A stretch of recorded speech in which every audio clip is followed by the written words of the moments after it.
Oh, yeah. Mike's good. Mike's good. All right. Excellent. Excellent.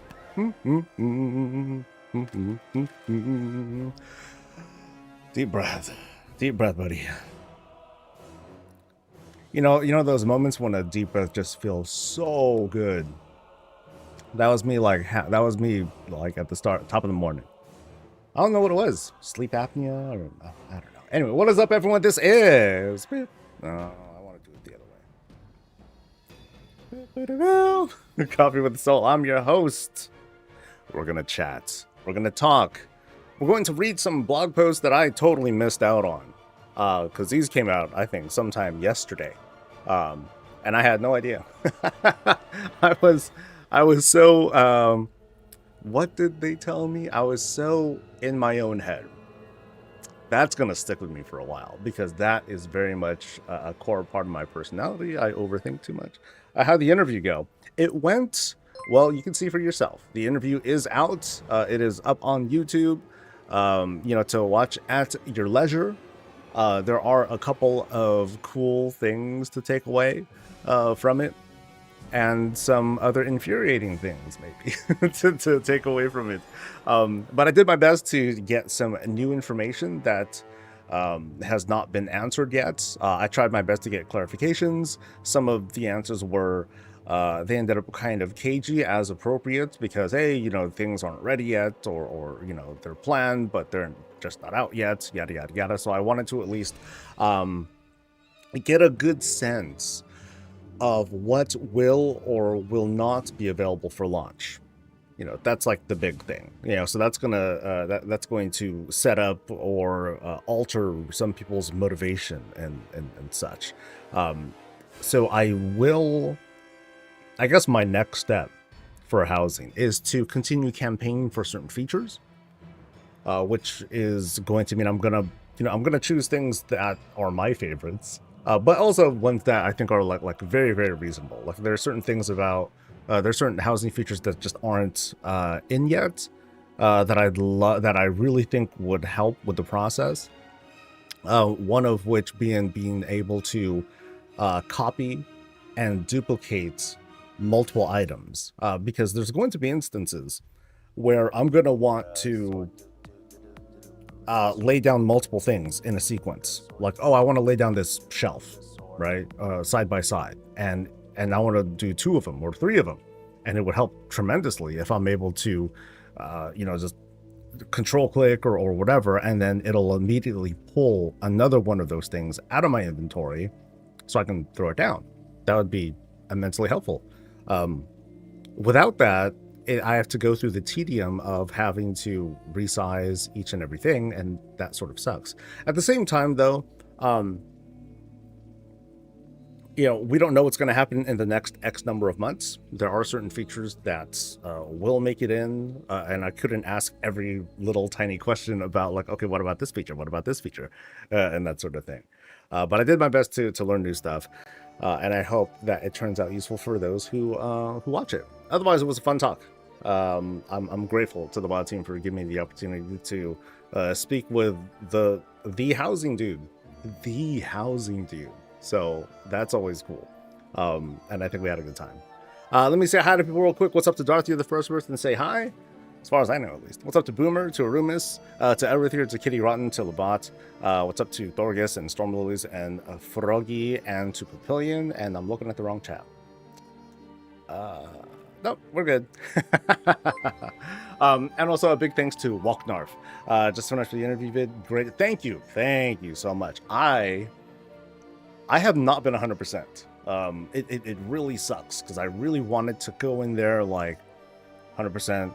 Full energy, but also relaxed and all that, and I was not, unfortunately. I'm grateful that I at least came off well enough, and thanks, of course, to the magic of video editing, I got rid of the mistakes that I made.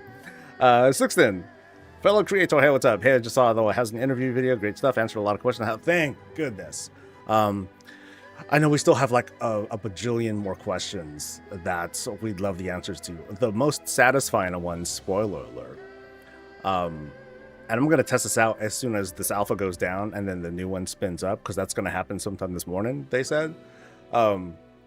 Housing is accessible at level 1 or 2.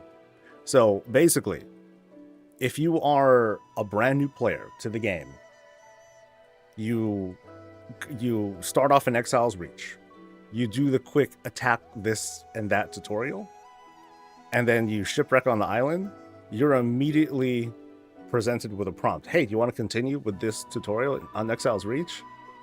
Or do you want to go to housing? Yeah, I want to go there. Do you want to spend time on this dangerous, deserted, semi-deserted island? Or do you want to make a house? Sure. My follow-up question to that, and Nick Blitz is asking right now, my follow-up question to that was, well, what if this new player didn't have the 1,000 gold to buy the house? And then straight up, Jesse was like, nope, that has been solved. I'm like, oh, really? So what we're seeing on the alpha is, I'm presuming, out-of-date information. And I was like, okay, that's solved. He was straight up, if you want a house, you will get a house. Period. So, yeah. He tried to port to Exile, House on Exile's Reach and it's locked. Could be, yeah. It's still 1 cat level 1? I don't know. It doesn't seem to be. It seems like you just get it. Because the way that I framed the question, I was very specific. I'm a brand new player to World of Warcraft. I jumped into Midnight. Hook me up. So it's either going to have 0 cost or, it's going to have an affordability that a brand new player can get. Socialized housing is a crime. No, it's not a crime. It's just something that we should all have. Shouldn't we? Gosh. I don't know. Dude, this is going to be a long month for me, man, because my parents are in town. If it wasn't for my sister having to come visit, I might be stuck at the grocery store with my mom trying to get, I don't know what. I even told him, like, yo, did you want me to get anything before you guys come? That way I don't have to go out for blah, blah, blah. She's like, no. I'm going to have everything, whatever. Nope. Didn't happen. Thankfully, my sister saved my ass. So, thank you, sis.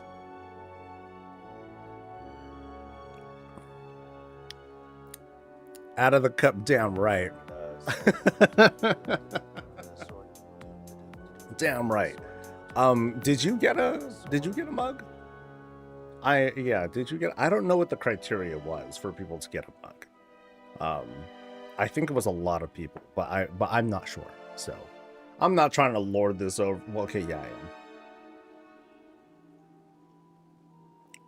You see, I'm on a mage and not a paladin. Yes, that was for a purpose. So, the reason why I was on a why I'm on a mage, this is called SSB mage. Okay, this is my camera character.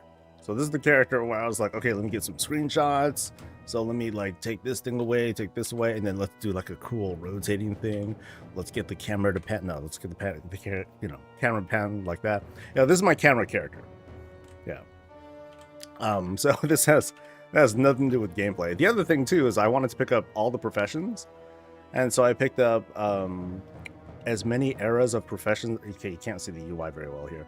I tried to pick up all the professions for each thing, and then got all the different eras of each profession. So when the alpha goes down and then spins up again, I'm gonna do the same goddamn thing again. I'm going to, but this time I want to try and do a better job. I'm gonna try and access all the different expansion thingies, which means I'm gonna have to do some goddamn questing shit like that. But I'll be okay. If they put the mug on the shop, they were saying that they wouldn't. It did not probably requires actually uploading videos. Oh, those requirements. I'm sorry, sister. How'd you get the camera to pan around like that? Macros. Lots and lots of macros. So I can't... Oh, the server's gonna go down. Oh, no. Oh, they said it was gonna go down at 9. Yeah, I have a... Here, where's my macro? Here, let me just pull up my thing. Okay,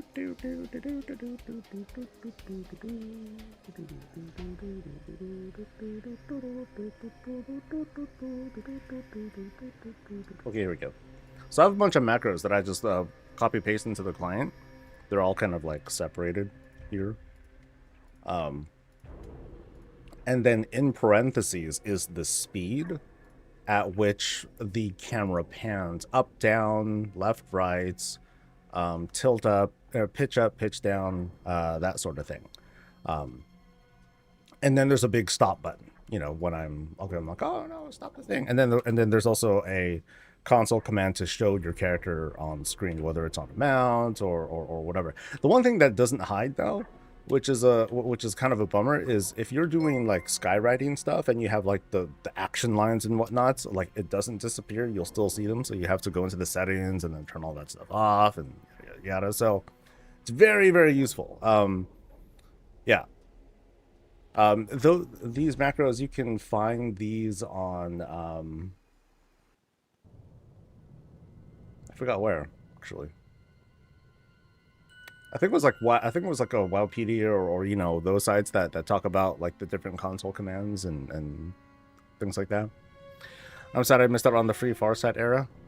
I don't think it's a big deal. I mean, because the cool thing is that Blizzard was very, very like, yo, let's just tell you what's gonna happen and when things are gonna happen. So while we don't get like, you know, some people are like, oh, I want to see the Rootlands or whatever it's called like now, you know, we're gonna see it eventually. You know, the scoop of being able to show things off first, I mean that's definitely a thing. You gotta get them clicks, but I don't think it's a big sweat either. I'm not gonna post these. I'm not gonna do a blog read kind of video, but I do want to read these aloud, just to sharing these because I haven't read these. I haven't read through these yet. So this is the Arcantina, a place where I saw a lot of commenters being like, "Oh, it's finally here." I'm like, I don't know what this is. Initially introduced in the season. Oh, it's that place. I thought that was just a random tavern in Stormwind. Arcantina has become a not-so-secret haven for both home and alliance. Within its cozy walls, the space is teeming with fire, from the upbeat music, laughter between friends, to the reminiscing of old adventures. If the void is the bleak and the cold, the Arcantina is its opposite. It's a warm spark in the heart of every patron. Yeah, I'll try to be softer with this. It's a place to rest, to gather, and soak in the atmosphere of a bustling watering hole. Now, I can't do it as good as the Lorthamar guy. His voice during that whole presentation was the shit. It was very, very good. Anyway, even here, adventure finds you. Familiar faces stop by from time to time, offering questies and a story to tell that'll send you far across Azeroth in search of relics of their past. You'll encounter 9 different group rotations of visitors, and you'll never know who you'll see next. No, that's a paradox, oxymoron, whatever. You'll encounter 9 different rotations. Oh, 9 different group rotations of visitors. Well, we'll find out. We'll calculate it. Anyway, return to familiar lands to discover a fresh perspective and earn rewards to add a well-traveled charm to both the tavern and coordinating decor for your house. So you upgrade the tavern, or at least you add things to the tavern. That's neat. What I think is very cool about this is that this is like a Champions of Azeroth kind of space. You know? This is not a Horde place. It's not an Alliance place. It's not a neutral place, so to speak, but this is where the champions go. This is where like their influence is, where they're like, no, we're all behind the scenes. We're all cool for the most part. To enter, you need a key, and yours awaits you at the end of the Eretor's Journey questline. Forged from the remnants of Dalaran, it can return you to the Arcantina whenever you need respite from the endless fight against Zalatath and her Sleepless army. Whether you're there to unwind, reconnect, connect with old friends, listen and learn stories, the best tavern out of this world is only one turn of a key away. This is going to be like the new trade chat.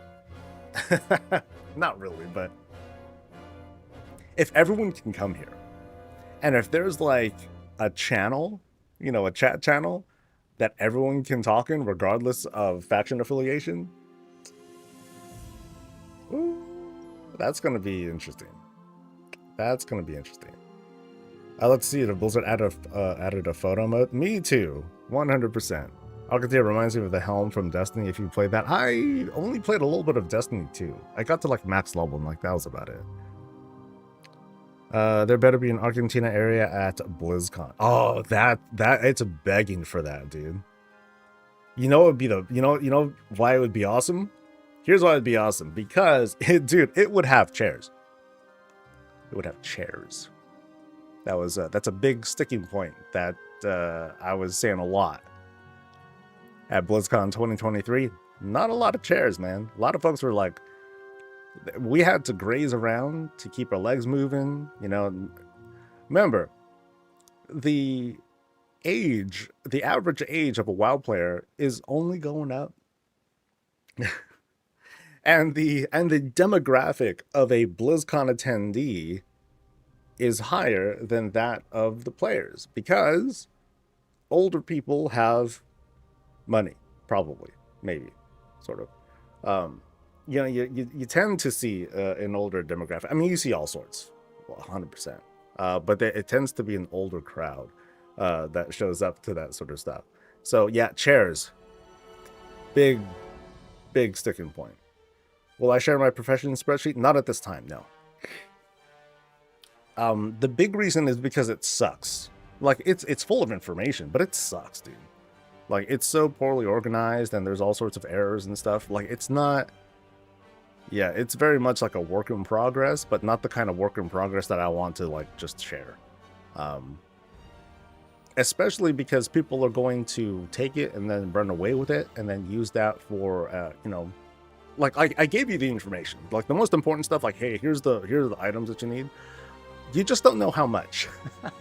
I didn't bother to put values as to like how much of what you need, because that's not quite as useful as just knowing what the item is. Like it'll inform a little bit like how hot the demand of a certain thing can be. But this is where I want to read the other blog post now, because they're talking about rewards.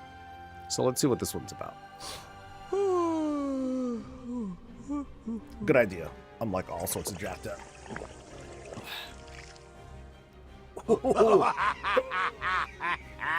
Can't do a not really on, so I can't do a roulette though. All right. I don't know if I said thanks to Arudano. Thank you for subbing, dude. Thank you. 13 months. Yay! All right. Rewarding decor. We're so excited that the doors are opening to the public on midnight. You know, I'm going to record this just in case. I'm probably not going to put this out, but let's see. All right, midnight housing, rewarding decor. We're so excited that the doors are opening to the public on midnight and housing for the first time in the alpha test. Yay. We can't wait to hear your feedback and see what everyone begins to build. As people are checking out things for the first time, we thought it would be useful to show you a wide variety of decor and discuss just how, thank goodness, how they can be acquired. If you'd like to learn more about our philosophy around wars and get a bit more background info, you can read our previously published article. As we mentioned, decor comes from almost anywhere in World of Warcraft, so let's walk through them. Oh, this helps. Once upon a quest. Playing through the game, you'll come across many quests that reward decorations. Most quests can only be done once, and only reward the decor once per account, but multiple copies of a given piece of decor are often desired. We made sure that when decor comes from a one-time source like a quest or an achievement, there are avenues to get additional copies, usually from a vendor for various currencies. Interesting. So you don't need to do that content again. Various currencies. Not gold, huh? Okay, so, examples. Ooh, better. Alliance players might remember the old quest, the Paranoid Tiara, which sent players from Stormwind to the ruins of Alterac in the Hillsbrad foothills. It's always rewarded a decent chunk of Stormwind rep, but now it'll also reward a Jewel Crafter's Tent. Once earned, if the player wants more Jewel Crafter's Tents, they can purchase additional copies in Stormwind for gold. Okay, cool. And examples. Yay. That's not a tent. Well, hold up, dude. Okay, wait. Maybe this is size too big. Nope, this is a tent. All right. In World of Warcraft, this is a tent. All right. Yeah, cool. Good to know. On the Horde side, players going through the storyline of Battle for Azeroth may remember adventuring in Vol'jin, rescuing the Thunder Lizard Lo Akunda, who had been trapped by one of his cultists, Akunda the Exalted.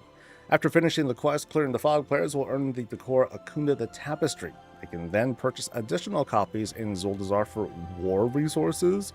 Oh my. I'm kind of... Okay, what they say?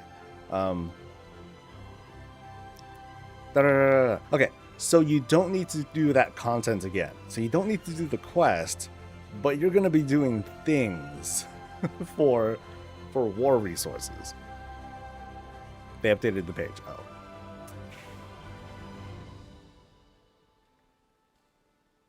Thanks, Blizzard.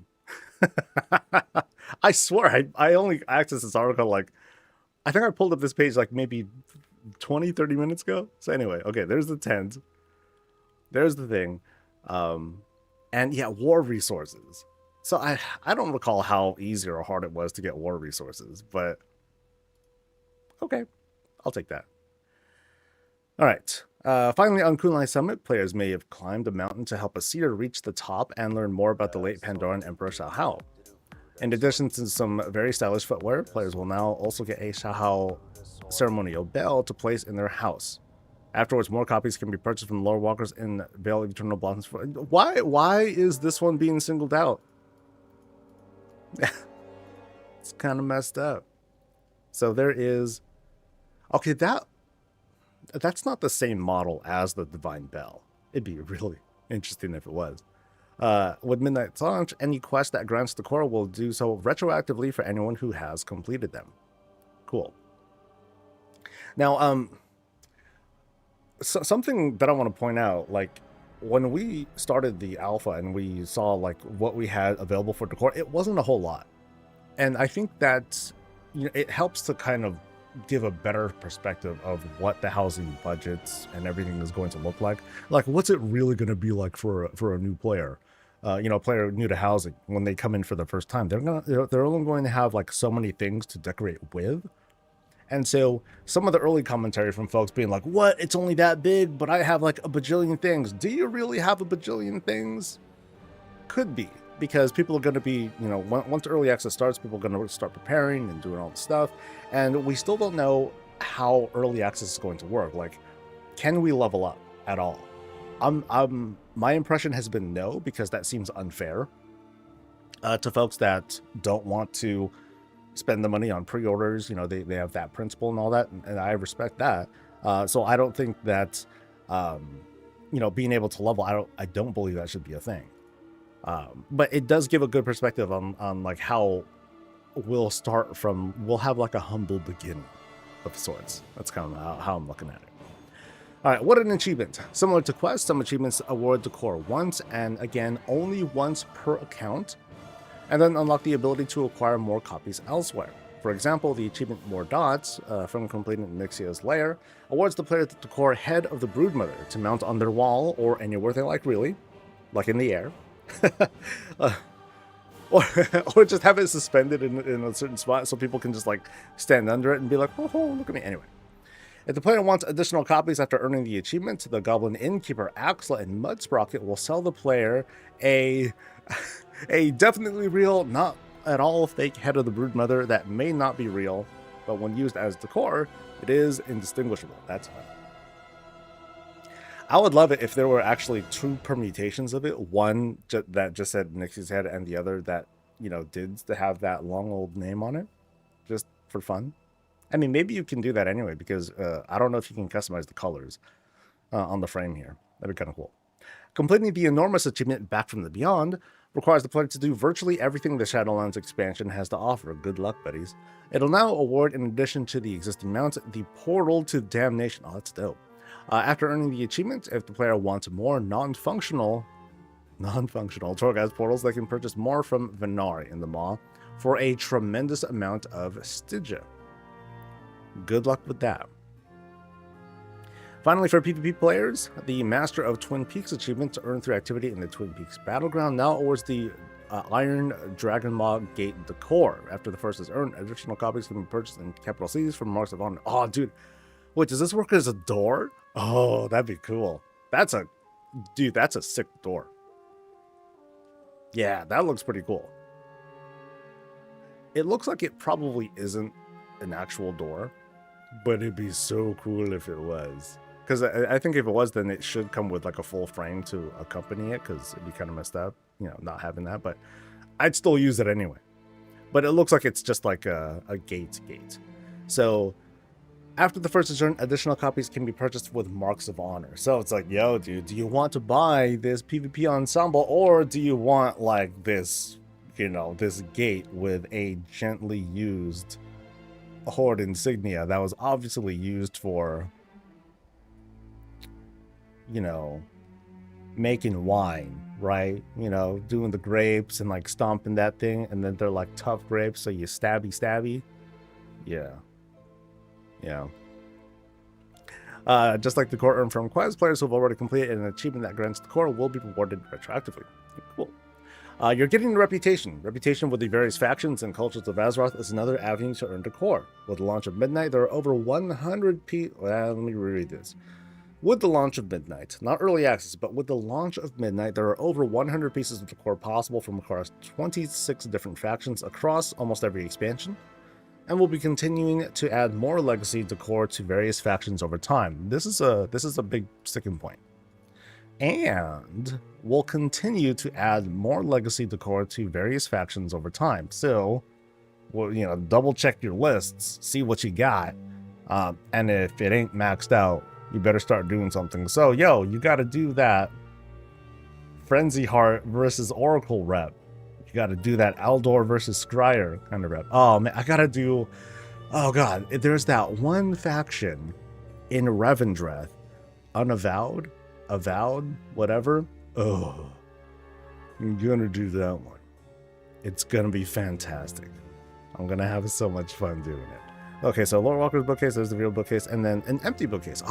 So we can put our own books, because those, books are decor too, and then we can they'll slot kind of like neatly in here, kind of like these here, which will be cool. Okay, and then okay, here are a few available, starting with housing early access. Okay, so they're making some distinctions here. There's going to be a bunch that are going to be possible one by the time Midnight launches, but then here's what's available with early access. These are walls, man. So this will be cool. I'm sure what some folks can and will do, they'll use these things as wall sections, and that's cool. Fill it up with books. Do whatever. Have them be different colors and all that. We have some lighting effects with the War Torch, the Zandalari sconce, cool. Some outdoor stuff too. Shadowmoon Greenhouse, Grand Draenethist Lamp. The Lore Walkers from Miss Pandaria offers revered characters bookcases.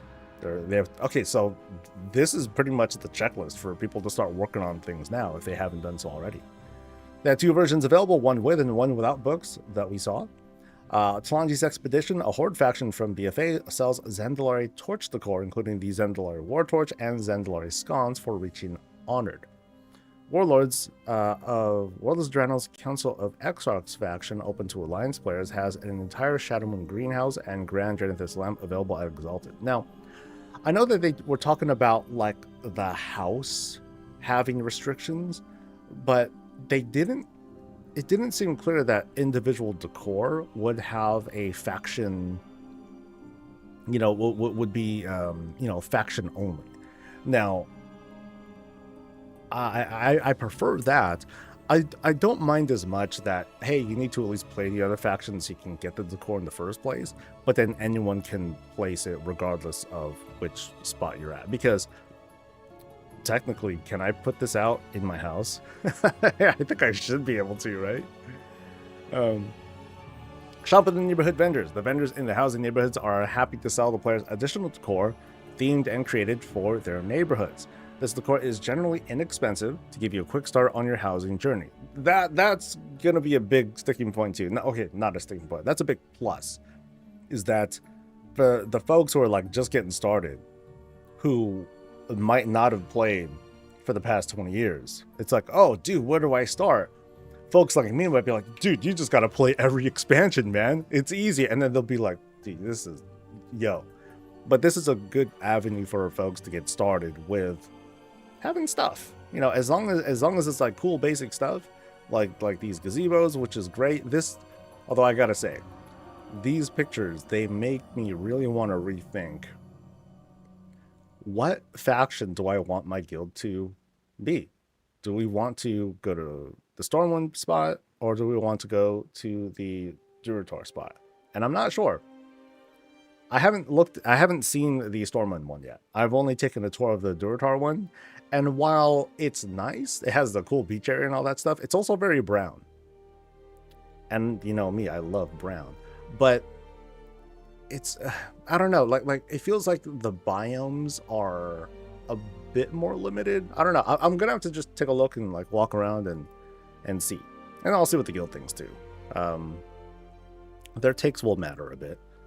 What else we have? We have a wrought iron chandelier and an iron chain chandelier. Very cool. If you only play in one neighborhood but want opposite factions decorations, each neighborhood has a small area with a band of smugglers happy to sell you decor from the other neighborhood. Sweet. Okay, so yeah, so there's going to be like not a lot of faction restrictions. It just sounds like it's going to be like the house itself that's going to be restricted. Raid and dungeon decor is bows. Raid bosses and dungeons can also have decor assigned to them. In the case of raids, individual bosses can have decor, while in dungeons, only the final boss will drop the decor. If a boss drops decor, it has a 100% chance to drop. One piece per kill. Wait. Is it a 100% chance for everyone? Or is it a 100% chance that it'll... Oh, no. There we go. This is clear enough. One piece per kill. I'm thinking of like the current raid. There's like this cloak, right? There's some cloak that everyone's getting but me. And eventually I'm going to get it, you know? So as a guild, it's fine because everyone's eventually going to get it. Now, the thing is, with the cloak situation, once you have one cloak, then you can't roll on it anymore because you already have the unlock. This is just one. Yeah. So here, if you want multiple copies, you have to run it multiple times, but you won't have to hunt down the rare drop decor over many runs, which is fine. But yo, what if I do want like, 5 of these things that drop from the boss? And then other people in the guild, they also want 5 of those things that drop from the boss.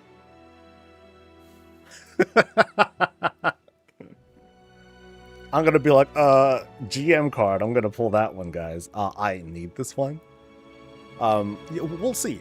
And now that's with regards to like current stuff, right? Once things hit legacy, who cares, right? That's going to be where this particular bullet point really shines, because it's like, yo, all right, alts, come on in, let's go. And then I'll be able to like free farm this stuff. So then it's fine. It's just gonna suck like if there's something like really dope that drops in what's current, I might have to wait a while until I can get on a regular basis, or I gotta pull some social engineering or set up some sort of thing to be like, yo, can I buy it off you or something? Yeah, I wonder if these are like BOE or BOP. Yeah. So some examples include Natharian's Letter gives players the Thunder Totem Brazier. Shadowfang Keep gives players the Gilnean Circular Rug. Warcraft Manor gives players the Creepy Fate of All Life Painting. Shrine of the Storm drops the Tide Sage's Fireplace. That's cool, man. Oh, dude, that fireplace. Folks are gonna be like, they're gonna run, they're gonna slam this thing, and then they're going to make a room where this thing is just lined with tentacle stuff. They're like, and I'm like, dude, what's gonna happen when you fill up the floors? And then they're gonna be like, I'm gonna fill up the ceilings, and they will. They're gonna make this thing upside down, and line the whole ceiling with it too. What do you do when you're done with the ceiling? I'm gonna put it on the ground, and then it's gonna line the ground. It's gonna line the. That'll be hilarious. That'll be hilarious. Chat saying BOE would be great. I actually think that it might not be, because if this has a 100% drop rate, there will be no economy for this. You know what I mean? Like if it's 100% drop rate and anyone can get it, and I can farm it like crazy on legacy mode, there will be no economy. These things will sell for copper eventually. Initially, people are gonna pay for it, and they're dumb. Because they could just go and, especially because, in this case, this is already legacy content. They could just go out and get it themselves. So I have a very good feeling that these are all going to be BOP. Kind of sucks, I know, but I'm pretty confident about that. And then, of course, there's making it with professions. Every crafting profession will be able to make decor from every expansion. You need to make sure you're 80% through the profession skill for that expansion, and then most recipes are easily obtained from relevant trainers. So it's mostly a trainer thing, not exactly a recipe sort of thing, but we'll see. But yeah, from my study of the alpha so far, yeah, you do need to be pretty close to done with a given profession to get access, and then it looks like you just buy the training. That's what all the little mouse over help tooltip thingies were telling me. For example, inscription is among other things the woodworking profession. So those skilled in Legion inscription can craft the stylish Dalaran display shells. That can make a lot of shells, by the way. Enchanters craft magical things of many kinds. Enchanters well-versed in outline enchanting can create several varieties of Draenei holographic runes. Both the Draenei Holodays, Dice, and the Draenei Holopath. Skilled Pandaria enchanters will be able to create an intense Mogu brazier with blue flames. Jewel crafters create stone decor and fine metalwork, so skilled Dragonol's jewel crafters will be able to create Veldraken fences, nice, and Veldraken fence posts. Yeah, because I didn't learn the Dragonfly stuff. Proficient Draenor jewel crafters will be able to make a glowing purple Draenethist sconce. What's a sconce? Oh, they can make glyphs on the ground. Oh, that's dope. They can make thingies on the ground. That's neat. I like that. So here are the oh, okay, those fences are like, that's a lock, dude. People are definitely going to want to make, get a whole bunch of these made. Yeah, so, like, very important with the whole profession game is finding out what kinds of items, not just what kind of items are cool, but what are things that people may want that they'll want a lot of the same of, such as fences and fence posts. Because keep in mind, this right here is a fence post. This right here is a fence. These are separate pieces that you're looking at, so you'll need quite a bit. And then now I know what a sconce is. Excellent.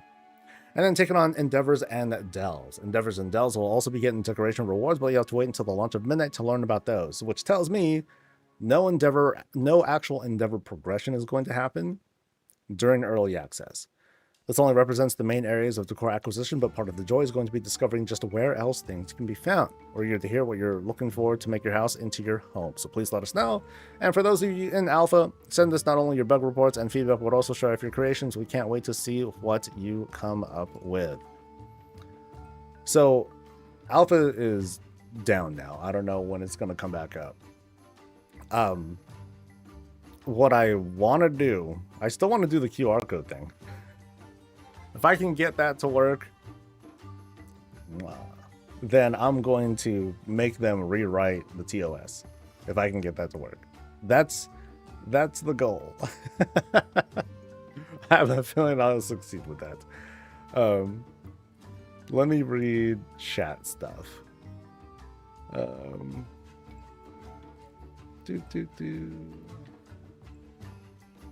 Owen Ogre Rep Grind is back on the menu. I mean, if you did it once, then you're fine, right? So many people made fun of my 390 tunes, but now I'm prime place to have tunes gathering my housing stuff everywhere. Ha ha ha ha.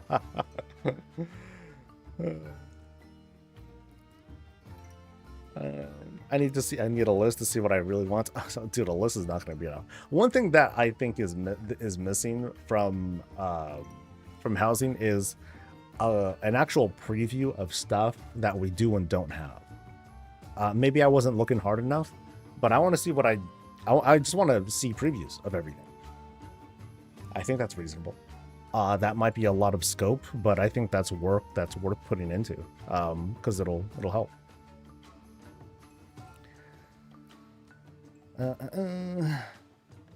Needing to own multiple of one item seems like something they'll walk back in housing. Needing to own multiple of one item seems like something they'll walk back? Why would they walk that back? If you want two of a thing, why? Yeah. I'm not quite sure what you mean by that, Jasper. It sounds like personal loot. If it's personal loot, then that would be great too. Because then everyone's going to get it. And then there's just there's no question. Can you get the items with follower dungeons? Good question. That would help. I need 4 volunteers to run this instance to give me 20 shares. That could be a thing. That definitely could be a thing. What's up, pal? Have I seen any shields? No, I have not been looking around. My focus during like the 1 or so full day of the alpha that I had was with the housing investigation, answering questions, and then prepping for interview stuff and all that. So I barely got through like the intro, and I poked around at a couple of other things, and like that was it. One of the things I also immediately wanted to check out was the transmog stuff. I wanted to see if the transmog menu was working, and it's not enabled yet. So sad song. Epic Edition owners get alpha access or no, just random. Alpha is a different thing. The Epic Edition gets you beta access. Did you hear the one interviewed people mention something that has been said in our raids? I am not sure what you're referring to. 80% amazing. Most expansions have a dead zone where you need 3 or 4k in mass per item to get the last handful of levels. So this will be patterns to level up the last 10-20% of each expansion. Maybe. We don't know. There's no guarantee. Yeah, we don't quite know how many skill ups we'll be able to get from housing stuff. For all we know, it won't. You know what I mean? Like, just because you learn at a high level doesn't mean it gets you more skill points, which would be obviously unfortunate. But it would also trivialize those last couple of levels too. It's like, oh, let me just get to the housing part and then I'll max it out, and that's the strat. For every profession, every time. Maybe not though, because looking at the recipes, some of these recipes are pretty intense. They ask for quite a few things. So if it's gonna feel as much of a pain in the ass as it is to like, oh man, let me just wait till I can get some patron orders or whatnot to do. That might be rough. Slick's gonna make bank. He has like 2 of every profession. If I'm in a crossroad guild, now the thing is, every profession recipe at the moment requires wood. You must go out there and get wood. Wood is not it's not tradable. It's warbound. So any character can do it. So you can kind of like have characters in each expansion. Oh, let me start getting this stuff. So you switch to the character that happens to be over in Pandaria. You get some Pandaria wood or whatever, and it's easy to get, but it's manual work. So someone who has like every profession out there, like that's cool. But I think we'll need to see when crafting orders are available, because I was not able to find. Maybe someone did. I failed to find it. I haven't seen if a crafting order person is able to make furniture. If they can, great, right? Because then the client can just provide wood, right? Maybe. I hope. I hope they provide wood. So I got 1 of each crafting at least, and a lot more just gatherers. All right, what else? Do you think you'll be able to outgear the Nightmare Prey? A Holy Priest, I know it's gonna clap me hard, lol. I'm sure. Yeah. I don't think they said what I don't think they said like what a Nightmare Prey thing would give you in the Great Vault. Like, oh, does it count as doing a tier 8 delve or a tier 11 delve or whatever? Yeah, we don't know that. So that'll give us an indicator of like how strong they are. But also like something like Prey, especially if it's something that ends up being a one-on-one, it's probably going to be, you know, it's going to be a mix of, hey, do you have enough item level? Do you have enough throughput? But also, you know, do you have the skill to do it? You know, there's probably going to be a lot of skill shots that happen in Prey. So you need to play well regardless of your gear, to a certain extent. So I wouldn't be, I think we'll have to wait and see. But I have a good feeling it's going to lean in that direction. So that way people with different roles have a fighting chance. So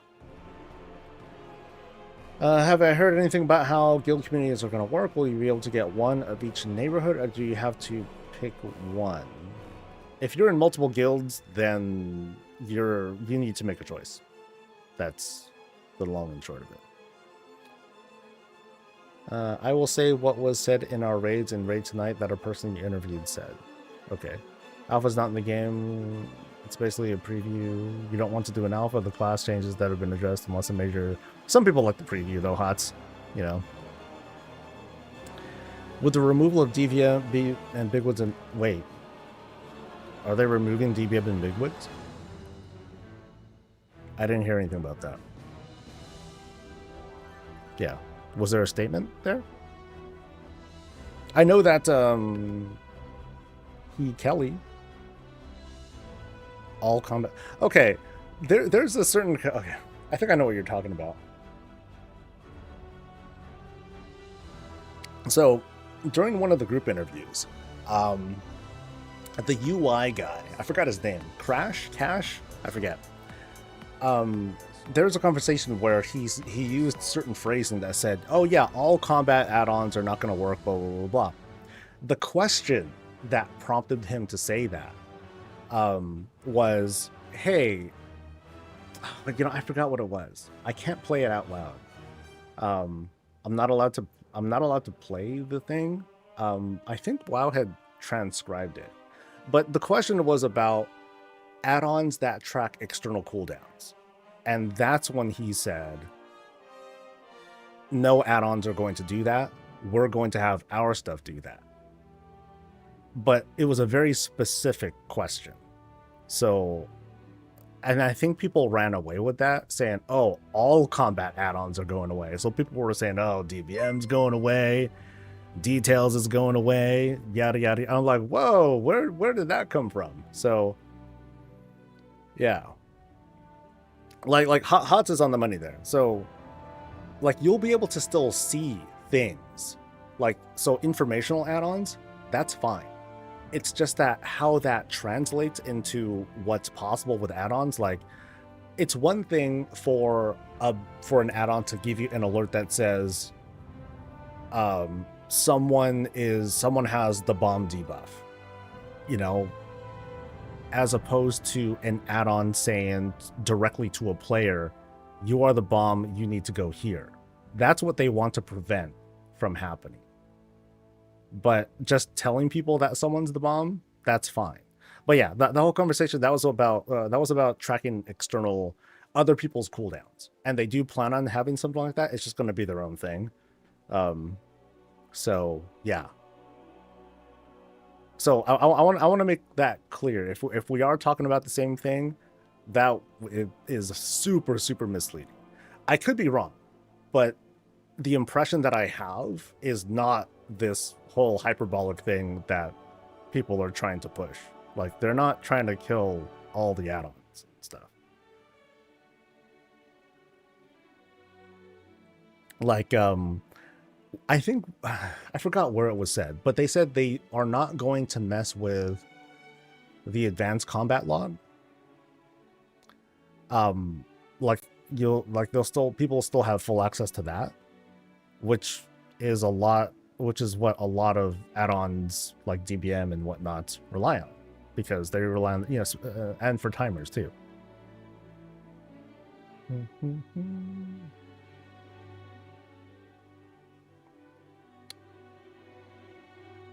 They did say details is done. I did not see that. I mean, maybe there were 2 group interviews. I was in the one with Ian, and I didn't hear details is done. So you'll have to point to me like where that was said, because it wasn't where I was at.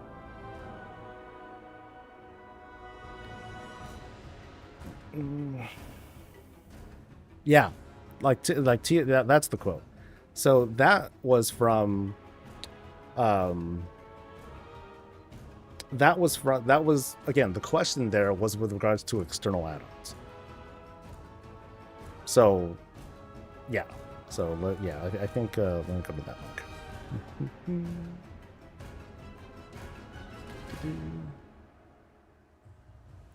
Okay, so let me, how can I do this? I have the I have it. I can't play it, but I do need to like I do want to listen to it, and then I'll just transcribe for you what the question was. Because I'm not so certain that it is what people think it is.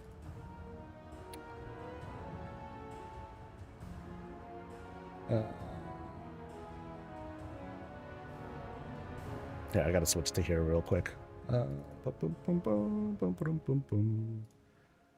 Sorry.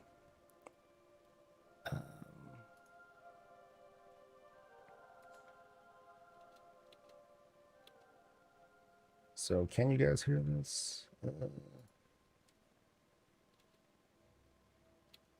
Oh no. I gotta play it in my video editor. God damn it.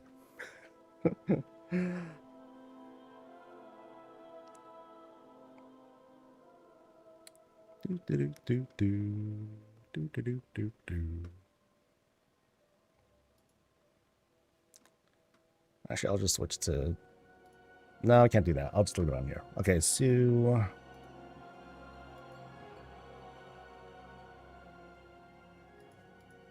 All right. I think I found it.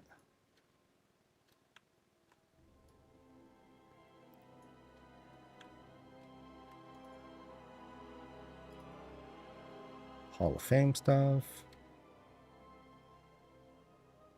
Okay, so... How do I do this? The dude reading the question, he read it like so softly, so...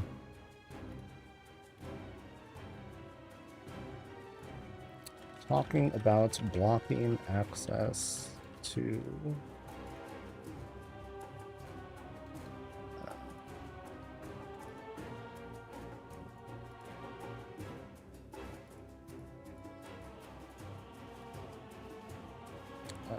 access to...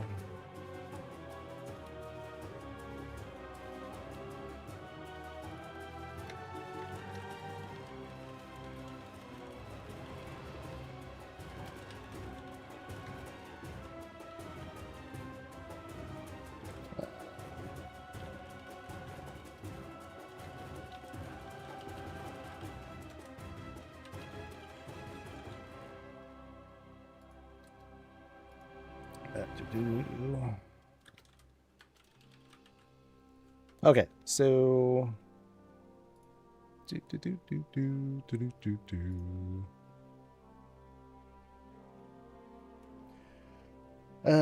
I this is a poor I listened poorly. Talking about blocking access to combat information, does that include debuffs on the target, resources, or is that planned for the future? So I guess the way that other people are reading it as, you know, they're taking the first part and referring to that quote of any combat related things will not be available moving forward with Midnight for add-ons. It didn't feel... They might be right, but it just doesn't seem all that clear to me. That doesn't sound... It doesn't sound right. I could be wrong. You know, they could be on the money with that. It just didn't sound the way it sounded to me when I heard it.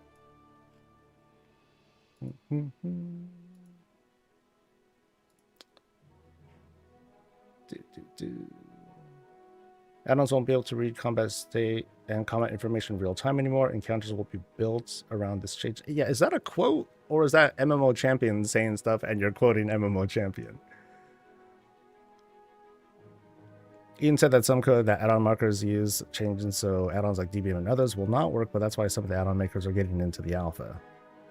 Like, things like, I'm trying to remember, add-ons like details and weak auras and some other one, they will be changed substantially, but I'm not sure if it's going to just mean like they're dead. My understanding, which again I might be wrong, my understanding is, oh shit, sorry, I'm not supposed to see that. My understanding is it's kind of like the new button, you know, the unit frame UI, bars and stuff like that. Like, they're introducing new stuff, but if you still want additional customization that isn't really provided, like, those things are still going to be available, but not everything will be. So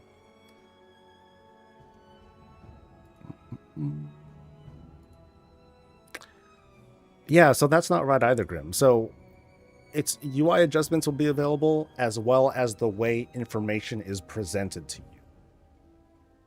But it's not going to tell you what to do. So that's something, so DBM is something that tells us, that gives us information. Something like weak auras, depending on what the weak aura is something that tells us what to do. So, like, I can't think of a good example, but speaking very broadly, someone who just does AOTC, who just does heroic raids, they might not use any add-ons that are as extensive or as robust as what people are more dependent on in mythic raids. So I in a sense, I feel kind of out of touch on this, because it doesn't feel like anything is going to change for raiders below mythic level, or people who do like really high level keys where they need those sorts of things to tell them what to do. So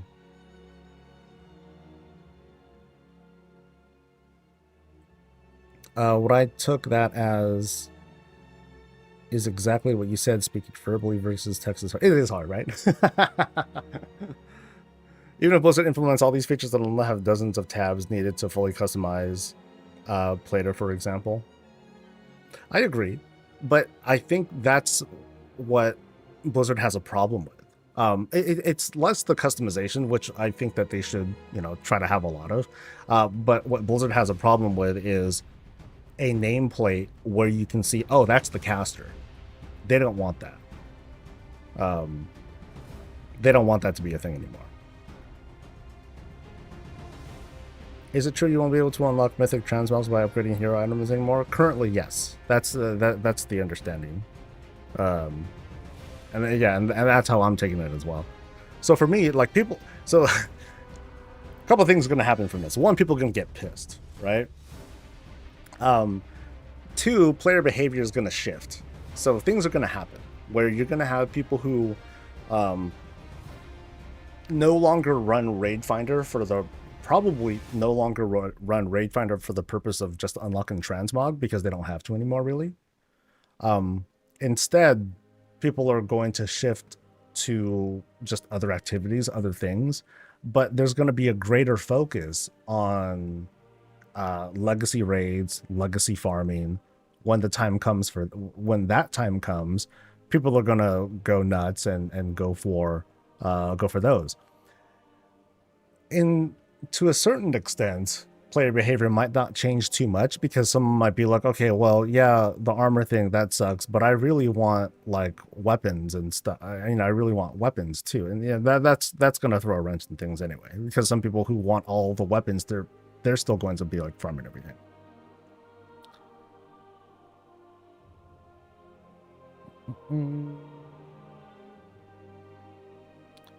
I go for AOTC and 3K rating on all seasons expansion. I use only all the things and details DBM or Recall are not essential anymore in the game. I don't think, at least.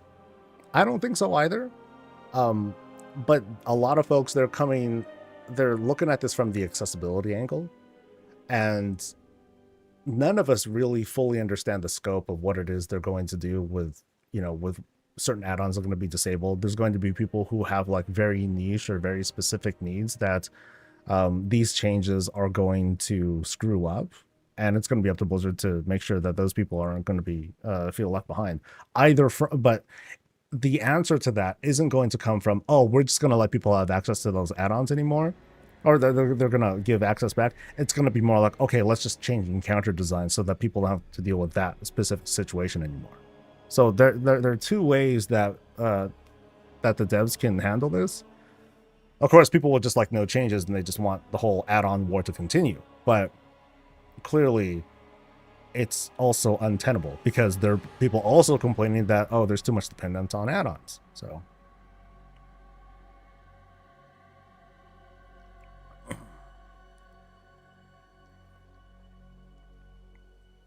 yeah, sound effects can be an accessibility issue if there are no other indicators. Like if there are no what's it called, if there's no other feedback. Kind of related topic, I heard about a mouse or something like that offers haptic feedback, but that's with regards to the navigation of things, not exactly, oh, if you get hit by something, your mouse shakes. That seems kind of weird, but just kind of a thing I wanted to at least mention. I still need to run Raid Finder to get raid appearances. You just won't have to run it for tier appearances. But as far as I know, normal raid drops are not being treated the same as tier. No, but then they match anyway, right? And in some cases, you'll still need to go into like whatever difficulty, because you need the catalyst to unlock those appearances.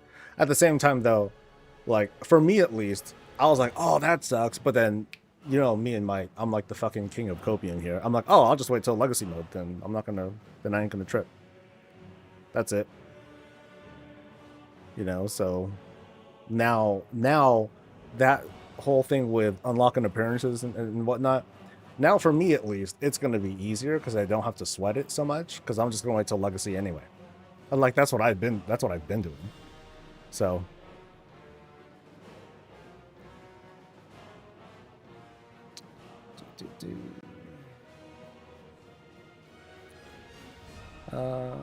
I'm gutted about reducing complexity. As a returner, it was a steep learning curve, but massively enjoying it now that I get it again. We'll see. Like I haven't been doing enough playing to understand what's going on. That and prop paladins happen to a lot of their stuff isn't working. Like no apex talents, no new hero talents, and some of the other changes, they're in there. Rip Eye of Tear though. It's like, oh, it's gone now. So like some of the things that I'm feeling, or that I felt in the alpha, was like they weren't working right. But for example, Hammer of Wrath, it's gone, kind of.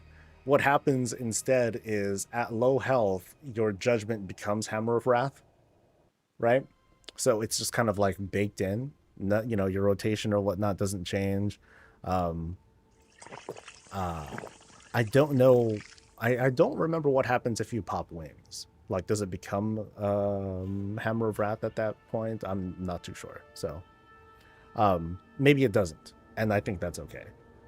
I'm trying to remember what else. There are a lot of buttons that there are a lot of talent buttons that were on the tree that no one wanted anyway, so they took those away. And now they become like some passive things. Like like as a prop paladin, if I throw my judgment, it can hit up to 3 targets, which does not work in the alpha. I was like, oh, I wanted to get that feeling. Damn, it had a whole Diablo kind of feel to it. When I first imagined it. When's the last day to get AOTC? I don't know for sure, Boss Novia, but it's probably the last day of the expansion. Probably, maybe.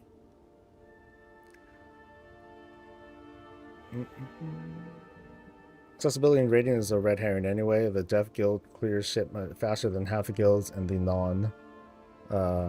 non-mythic space. I mean, they, I'm sure they use different kinds of tools, add-ons, or whatnot. I'm sure that a number of them are giving their input as to, these accessibility issues and add-on changes, how this is going to affect them. So I think that's they're probably the kind of people that you want to hear from. So it is true we won't be able to unlock mythic appearances from hero items. It doesn't seem so, at least for now. I'm sure the backlash is going to be extreme. But I know I don't give a shit. Or at least I got over it. I know I can't push that mentality on other people, but for me, it was like a very easy, like, oh, okay, I'm just going to wait till Legacy mode then. I ain't going to sweat.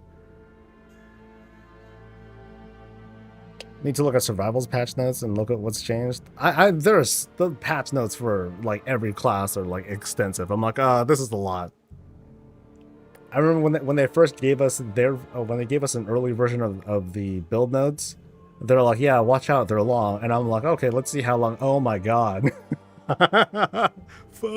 It was a lot, man. It was a lot.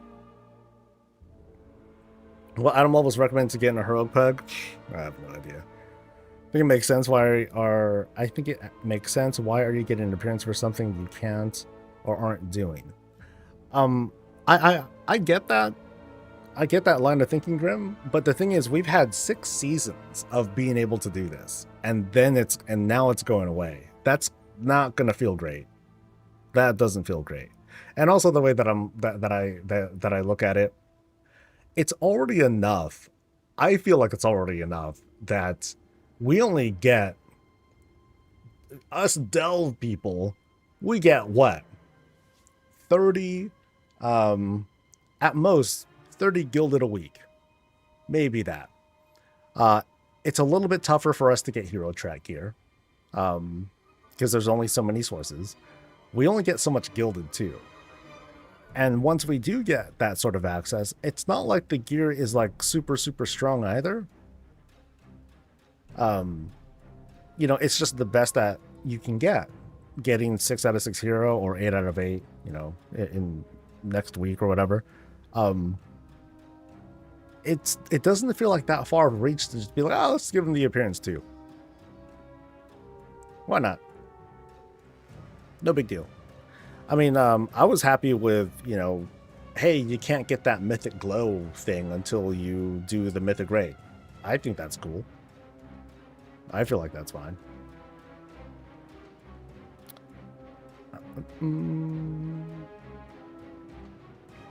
Add-on discussion? Wait, what?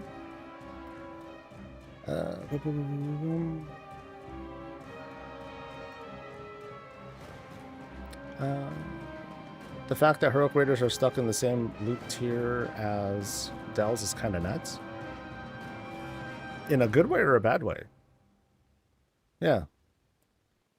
Are you talking down at Delve people? No, I think that's cool. Yeah. They're letting hunters dual wield and fury warriors transmog the 2-handers to 1-handers. Have they confirmed that, or is anything similar to? I haven't seen it myself. I saw some screenshots, but I don't have much to comment on that. I hope the Mythic Embellishment reward system gets added to the Legacy raid sets. The Mythic Nighthold Paladin set is a red, gold, violet thing, but the hood and floating discs would look very good with the LFR colors. High level Mythic Plus awards Mythic Gear average. There was a conversation in my Discord channel talking about how it was a crazy take. I think dude said, Delve get gear so much faster than Mythic Plus. I'm like, have you played this video game before? Do you know how these systems work? Oh man. Yeah, some of the gatekeeping, man. I don't think it's too much of a stretch to allow the whole mythic appearance thing. Because otherwise I have to wait for quite a while before things hit legacy. I mean, that's what my current thinking is. It just sucks that, you know, I'd have to wait that long for it. Fair, I'm going to have to grind then. That's why I was wondering when AOTC went away to see if it was worth the start grinding gear. I wouldn't worry too much about, I mean, with Turbo Boost happening, you know, in a few weeks, I don't really count next week as the thing. But with it really kicking off next week, I think you'll be in a good spot. And there are, you know, and also I'll start putting out reminders like, hey, there are communities that regularly do like, that will start regularly doing AOTC runs and stuff like that. So they'll be coming. As someone who used to raid Heroic and has recently stepped back, Delves allow me to get Heroic level gear if I ever want to step back in the rating, though I hope they increase the crest drops and Delves. It's really bad right now. I mean, it's going to be unlimited, or they're going to break the limits soon. But yeah, crest limits and Delves, it's not great, but you can just kind of keep going. So that's the difference.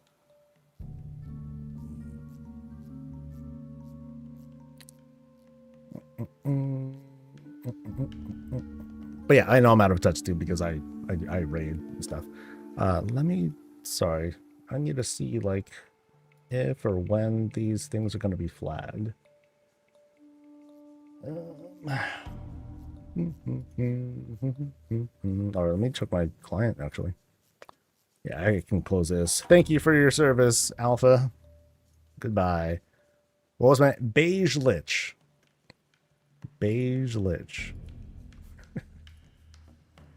What a name.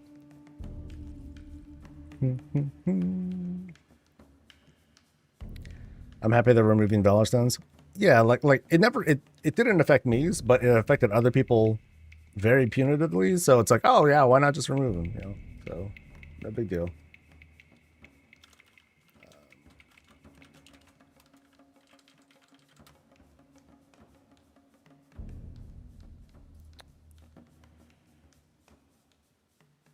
Arlet, are you referring to the are you going back to the whole add-on thing?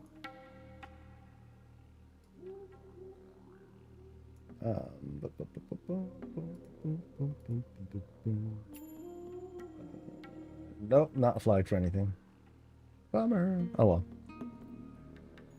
I'm in the waiting spot of being high enough item level for Mythic 0, but not high enough for people who want to take me into Mythic Plus. Kind of funny, huh? Because what's your item level? Is it 740? No? Sorry, man.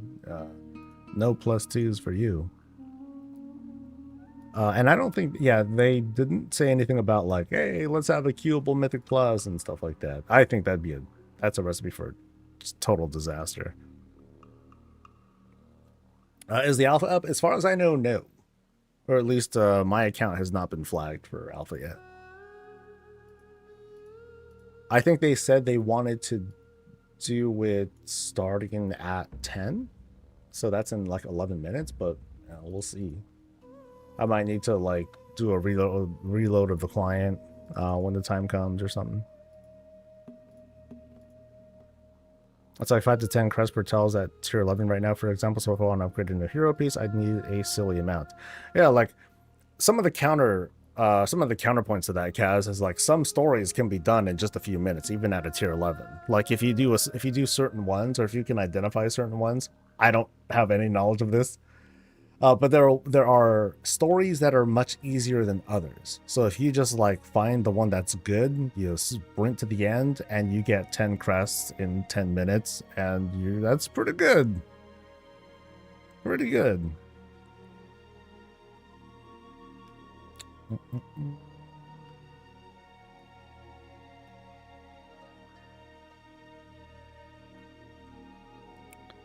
I played Discreets, use Tank Brand, and pump with heals.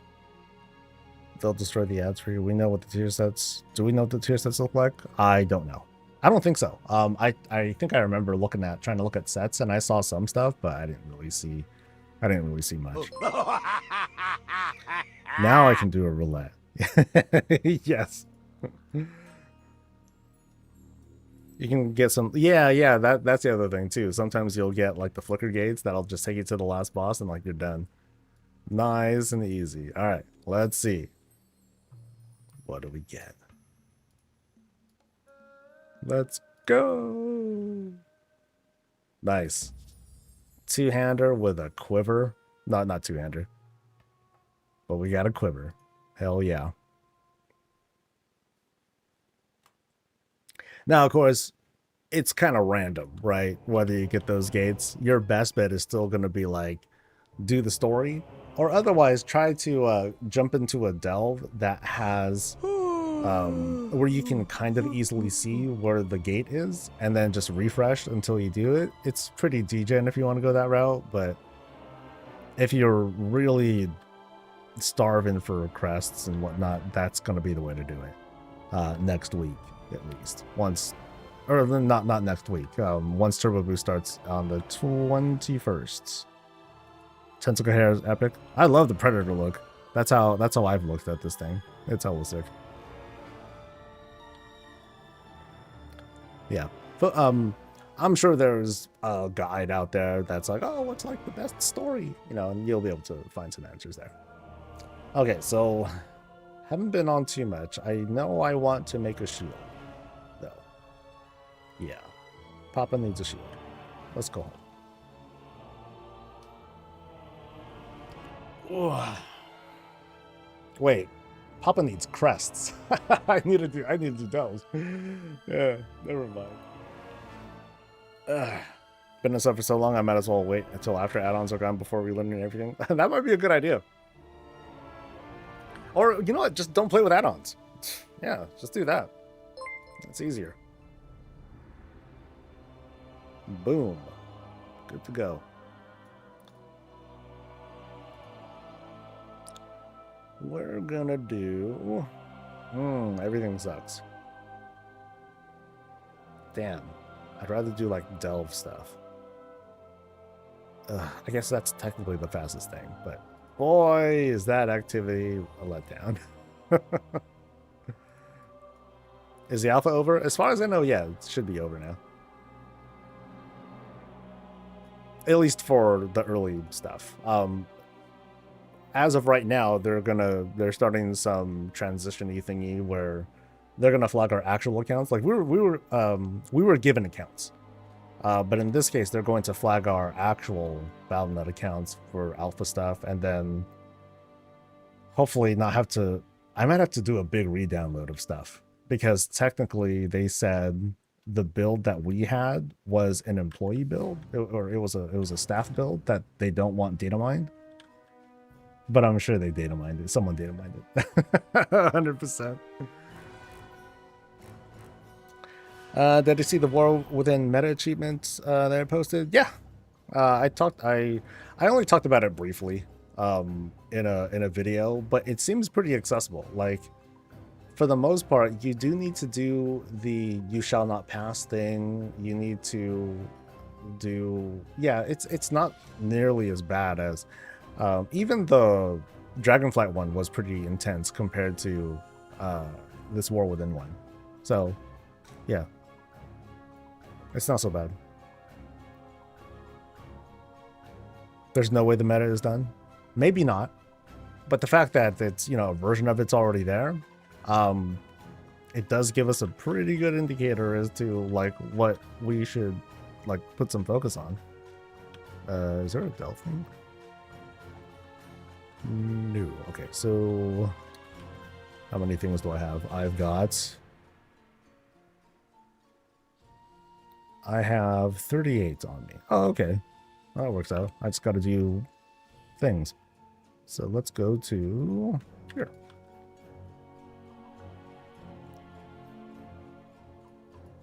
Very, very reassuring that we're not going to have like candle-like things again in delves. The underwater stuff, I actually didn't mind as much as the...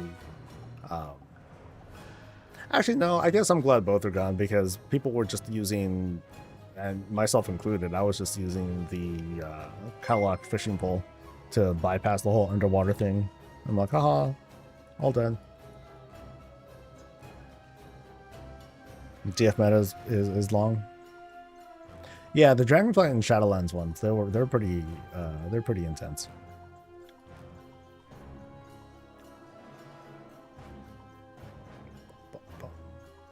Oh, I'm actually not lighting things up for a change.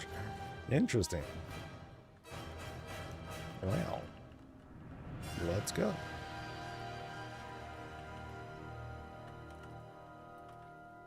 Yeah, Noggin Foggers farm. Yeah, that works too. The fishing pole was like stupid easy though, but I don't think you're able to get. I don't think that was an account-wide rep. So you did need to, in fact, have a character that did have Exalted with the Tuskar people or whatever. Yeah, the BFA achievement, I haven't. That's tough. It's a cool one, but I'm mostly intimidated by the fact that I need to play the other faction. So I'm like, no one got the millions of channel points to make me reroll an alliance character, so. Oh, 2,000 expeditions? That's a lot. I mean, from a transmog standpoint, that's not, you know, that's, you can double up and you can actually probably make some good money selling the transmog that you get from that. But that's it's pretty tedious. At least it's easy to do though, right?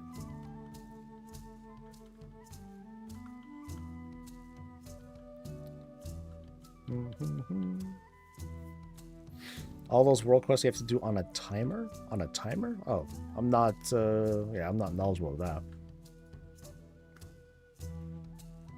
Oh, so I just go through here and then he does the work for me? Nice. Okay, this feels like at least an easier, less tedious version of the Delve.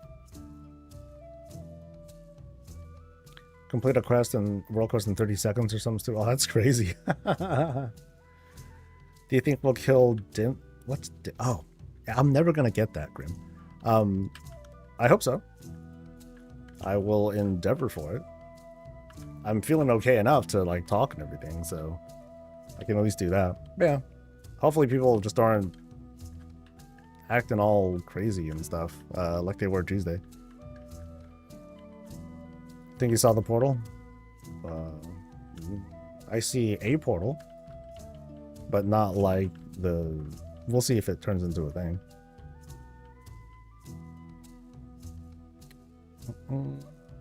Yeah, he calls it... Everyone's got a name for it. My name for him is Demencius. So...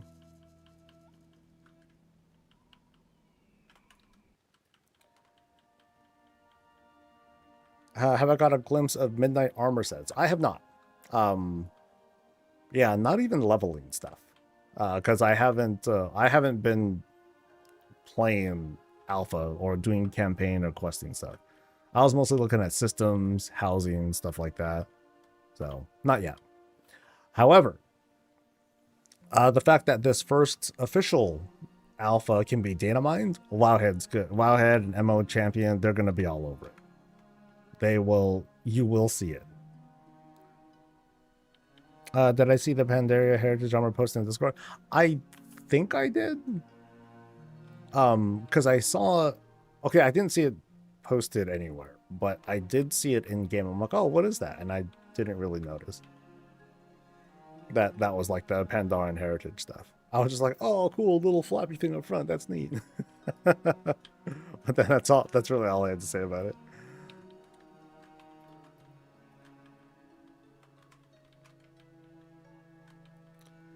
Finally got Solid Hard down last night and got to see Demencius made flying phase after much dying. Yeah, there's going to be a lot of dying. Yeah, I'm mostly hoping that we'll have like the throughput to just kind of blast and get through that phase easily, but we just got to get it clean. Once we get first phase down clean, then I think I have a feeling we'll get through the rest fairly quick.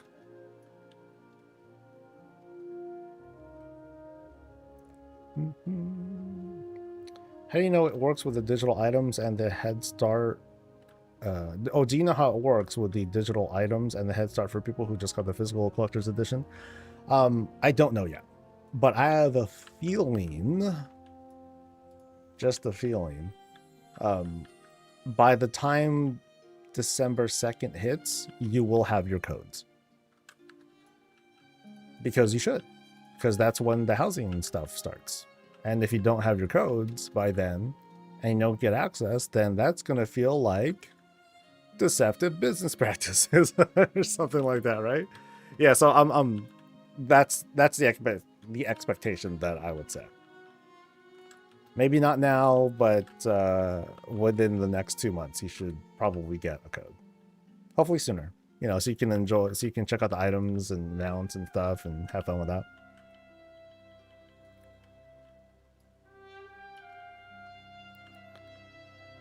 You and I are having the ones having, well, maybe you're not. I'm the raid lead though. So people's problems are my problems, you know?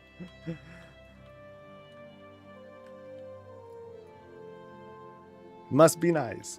I don't think we have the codes until it ships. No, that they didn't do that last time though, Boomer. Before they gave people the codes ahead of time so that they can enjoy the items and whatever. So I'm fully expecting that to happen again. Legion Remix housing items host? Ooh, nice. Let's go.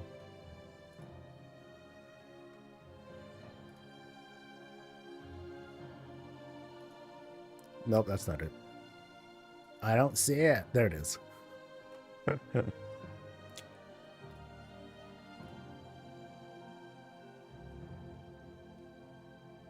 Am I alive? I'm alive. Okay, this is good enough. Okay, this I might do a post for.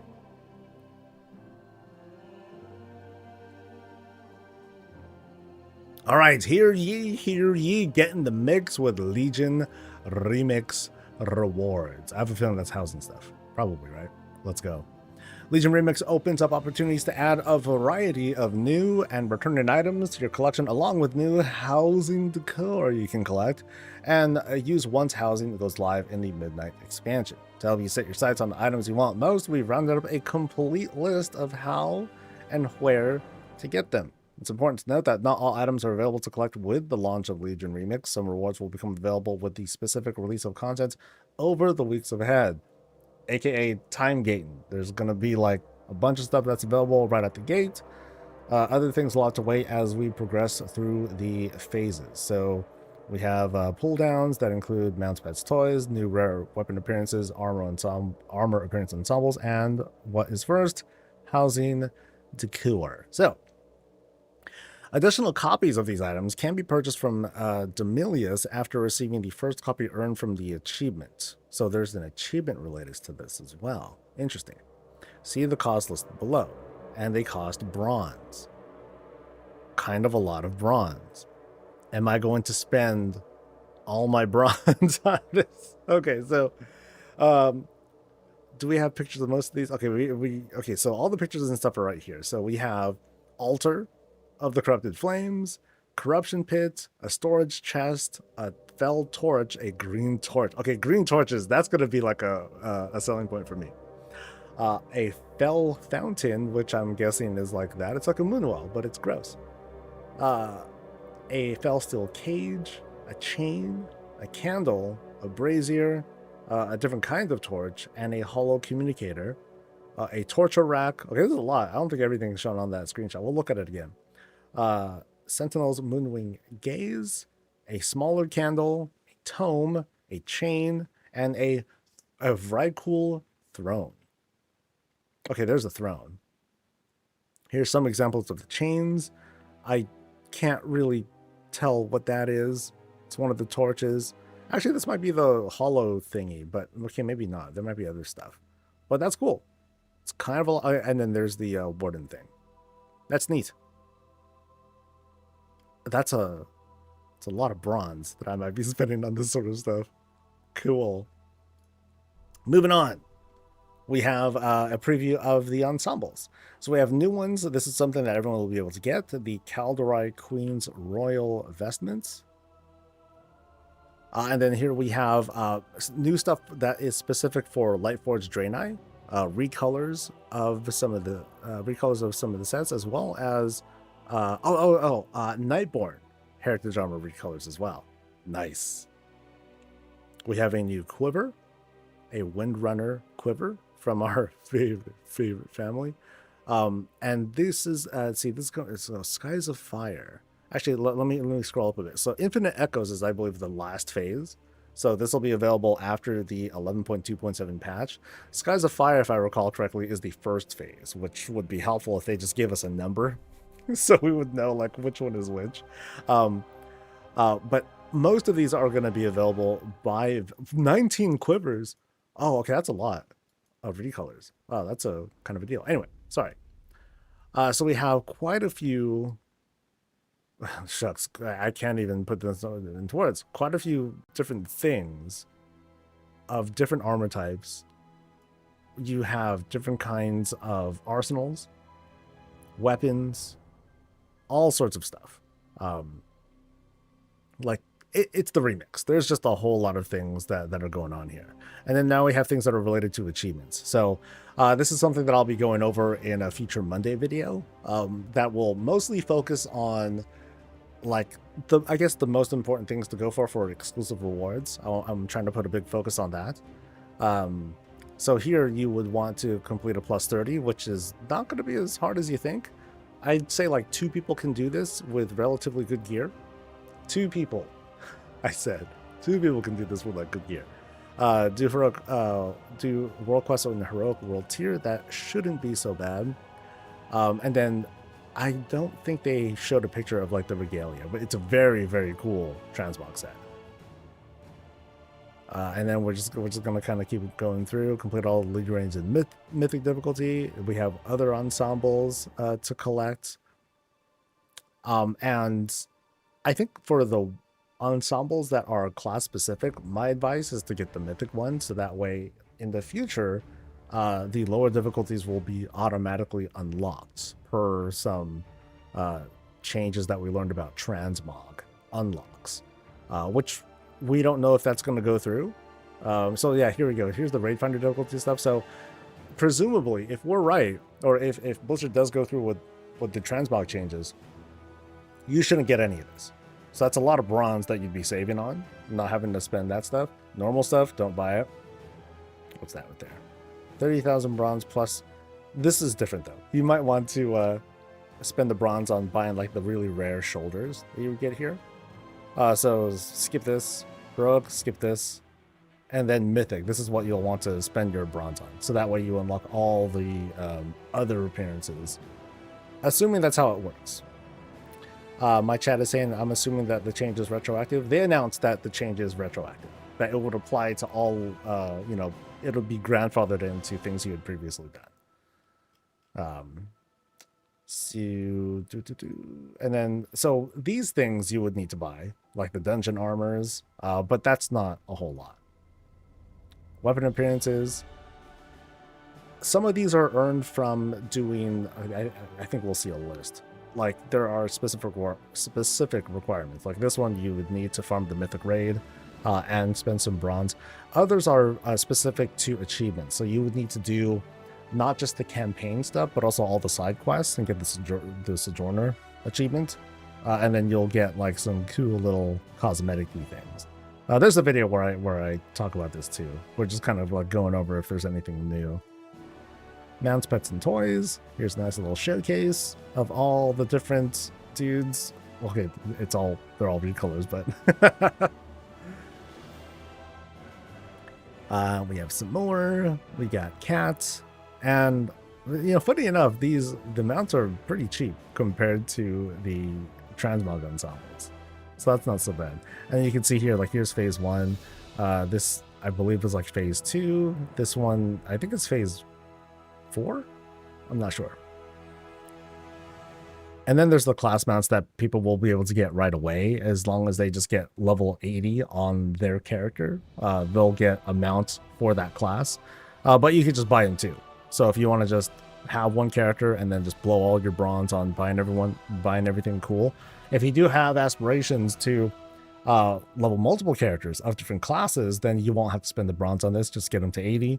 Which hopefully won't take long by the time we get to the tail end of the remix when XP gains are like just super crazy. And then there are these mounts here, which are going for a lot, 100,000 a pop for these. This will put a big bite into for people who didn't happen to collect these if you guys weren't here for the big collector's bounty event, you'll be throwing down some bronze to fill up your collections here. And then same thing goes for pets, although some of them are new. For example, the fell capybara right here. This one is related to an achievement, so you won't be spending bronze for it, but you will be working towards it by doing high mountain stuff. So basically do the campaign, do all the side quests, and you get this little guy. And then same thing here for Azuna, do everything there, and you will get a bird. And otherwise you buy the rest. And there are toys. This is a lot. This is a lot to go for. I do recall that some of these are really expensive. Like the Jiraxis Hearthstone card that's going for 100,000. Skull of Corruption, I forgot what that one was. That one's going for a lot too. I think there was like some other pretty expensive stuff too. Yeah, like the portal emitter. It's a lot. A Legion, yeah, they're not kidding. It's a whole lot of things to work for towards the remix.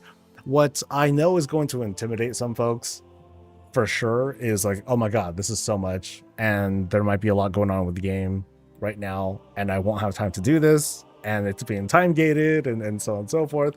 My advice, and I'll give more extensive advice on Monday, is to focus on starting off with world content and leveling. Just make sure that you're doing all the zone content, do all of the side quests, and make sure you're doing your dailies. Those things alone are going to get you a crap ton of bronze. It's going to get you a bunch of appearances. It's going to put you towards getting those exclusive appearances, and you'll be doing those things anyway. So it's not even so much like, hey, I need to find like the frog farm. I need to find the fastest way to level or whatnot. There are things that, regardless of your level, you're going to have to like dive in and commit to if you want like those certain rewards. But in the meantime, you're getting a whole bunch of stuff anyway. So contrary to some belief, you can start working towards rewards the first minute of you being free and having your artifact weapon. You can start like doing stuff. You can start working towards rewards right away, because the bronze you get is only spent on cosmetics. You're not using it to upgrade your gear or anything like that. It's all going to happen at the same time. So just kind of have at it. Go for the things that you care for the most, but I am going to kind of direct folks to like certain achievements, certain tasks and routines that you probably want to have out of the way, because even if you wait until like the last month or so, you're still going to have to do those things if you want to collect as much stuff as you can. So if you want to like get started and do these tasks, great, and then take a break for a while, hey, that's fine too. Just use your time as best as possible. So that's pretty much all I got to say. Boop. I don't know if I'll put that out, but I'm talking to you guys too, so it's even 10 million bronze is not a ton over the amount of time remix runs. Yeah, but not everyone's going to play the whole time too. I won't be, once early access housing hits, I'm mostly going to, so like my time personally, I'm going to mostly do remix stuff up until housing. And by that point, I should have enough bronze to get everything that I want. I will, and anything that is unlocked in those final phases, I'll be able to just knock out real quick, because I'll be like super OP. Yeah. Oh, they're PTR notes. Oh, fuck yeah. Let's go. Oh, wait. 1125. My bad. I was thinking 1127. I was like, yeah, let's go. Let's see. Okay, so it did come up like right at the same time. Okay, so remix stuff.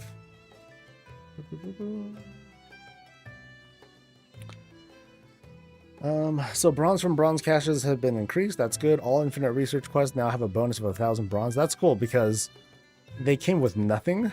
I think it came with like a very pitiful amount, and then after you do some achievements or whatever, then it went up to 250. I was like, wow, that's great. So this is a big bonus. Emissary quest now reward a lot of bronze. Special assignment quest now reward 5,000. Okay, special assignment quest, is that a thing? And world quest now. Okay, this is very big. This is a big deal. That's a lot of bronze that you can get. Yeah, you will do world quests. you will definitely do infinite research quests. And yeah, the whole though this marriage with the emissary and world quest, that's a big deal. That's a very, very big deal. I think people will be pretty happy with that. Can't wait for the Brawlers Guild announcement for 1127. Me neither. Although I wonder, like, how much am I going to care about it? Like, I'll do it, but I guess I'm not particularly excited for it because it's coming so late too. You know. Alpha servers are. Let me just reload my thingy, just in case. Yeah, they might not be talking to the clients yet, so.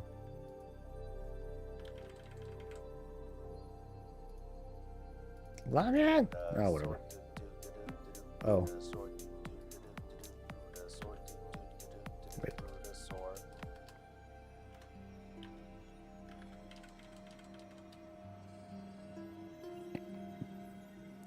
By the way, thank you to Kalenith and thank you to Lady Bentalo. Yay! Appreciate it, guys.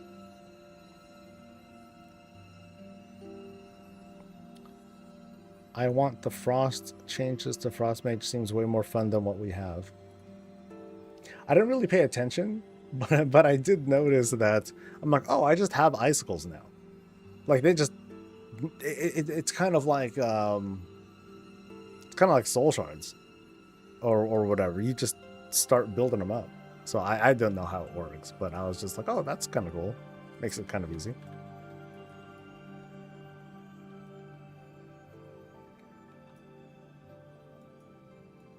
Yeah, that bronze thing is a big deal. I don't think I think I'm understating the importance of like those changes. It's gonna make that it is gonna make that 10 million very, very accessible. Because when I was playing, or when I was testing, I accrued about 300 some thousand bronze, and I did a lot of like world quest things like that. I have a feeling I would have at least tripled, quadrupled it, something like that. Yeah, it was a lot.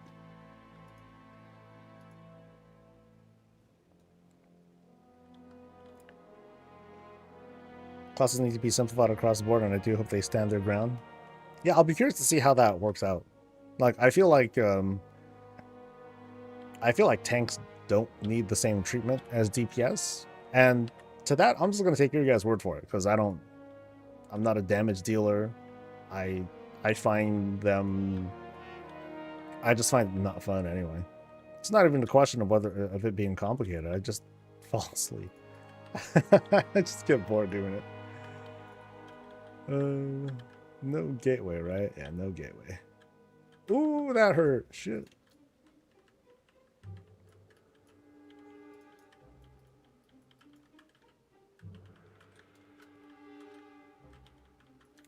So Affliction logs are super happy they got rid of Malefic Rapture. I like Affliction though. Like I know one of the reasons why I found Warlocks to not be fun was because of Malefic Rapture. I'm like, oh, this is a weird spell to hit.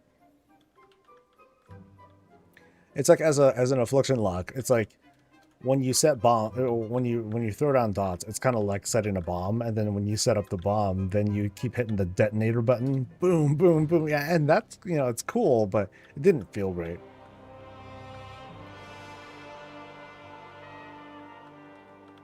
No, I'm same way with you, Panda. Like I'll read it, but I don't.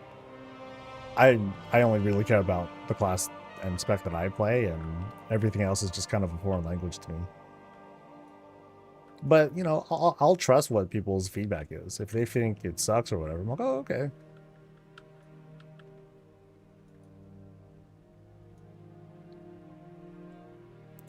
Jazz has in your enemies done directions didn't do it for anyone. I like to think of it as just like I said, pumping a detonator thing. But you know, it's not the same kind of satisfaction. We'll see what they do though.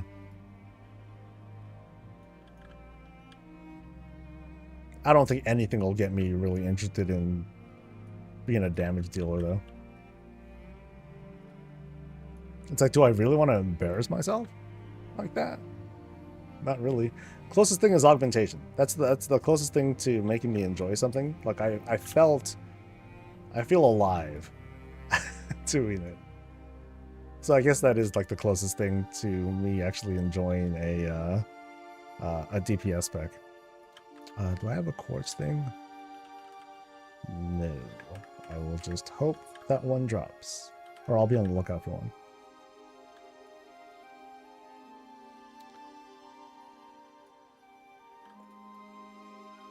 All right.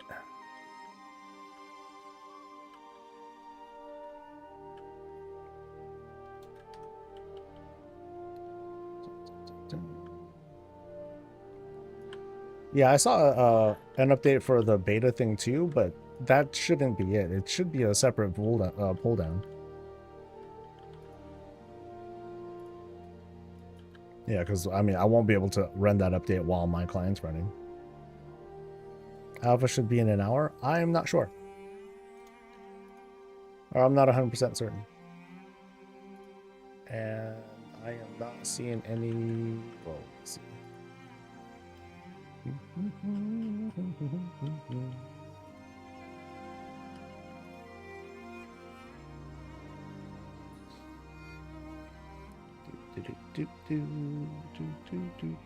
Yep, not seeing any info. Milton, hey, what's up? If I read it right, do you get access to Shield of Vengeance in Midnight? I don't know. Shield of Vengeance is that's a ret thing, right? Or it's a ret / Templar thing. Have invites gone out yet? Anyone here get lucky? I am not sure. Mr. GM typically does a pretty good job of letting people know. He's like F5ing or something, or someone tells him, and then he'll let people know. So it's a ret talent. Divine Protection reduces damage taken by an additional 10%, and cast Shield of Vengeance.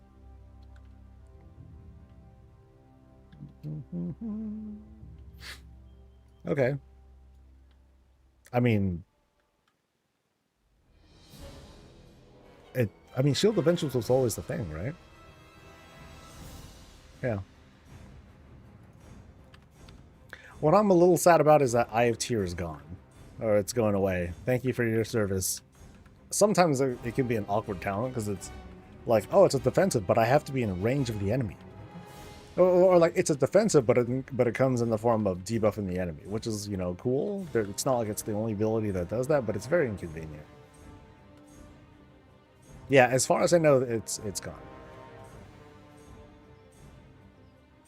Now, on the other hand, we can have 2 charges of Guardian of Ancient Kings, which is pretty sick. I'm like, okay, that's a killer cooldown. Much more potent than Eye of Tear ever was. Except for like the extra threat. That was nice. But we needed 2 talent points for that to work. So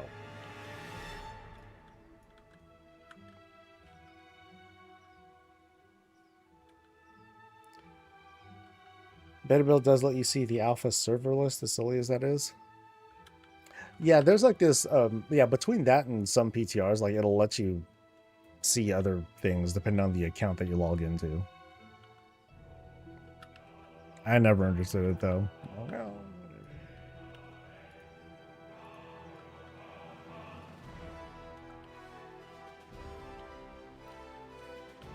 But I heard that a number of people are going to get invites at 10 o'clock. Other people are going to get invites around 12 o'clock. So, how do I make my crits and damage numbers show up so cool? It's an add-on called Nameplate Scrolling Combat Text. You can find it on CurseForge. So I have mine configured in certain ways. This isn't, I don't think this is out. It looked like this out the box. But it's been the fave for years and not subject to these add-on changes. So it's nice and simple stuff.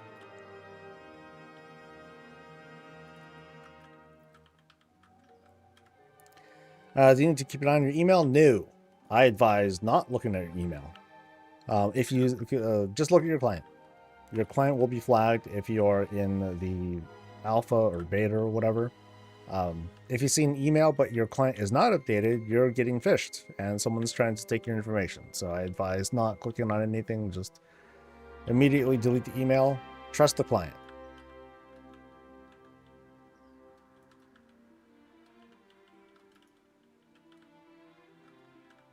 It sounds joyous.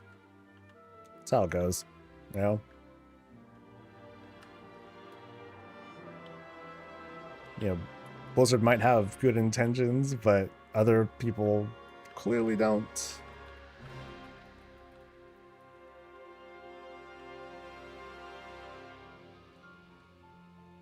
Yeah, I don't even know if I got an email for it. Or if I will get an email. I doubt it. But I never check my Yahoo email.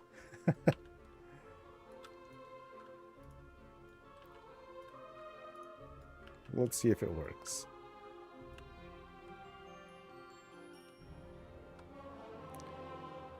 Yeah, this is why I don't check my email. My McAfee subscription has ended today. Oh, is that right? Please click here to renew your subscription. Oh man.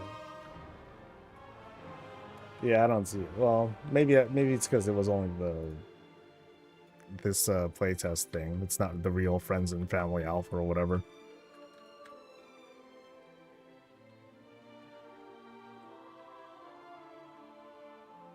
You want to talent to shield the vengeance at midnight? Well, it said that. I mean, you just read the tooltip thing that said it's a retribution only talent, so I'm not going to use it.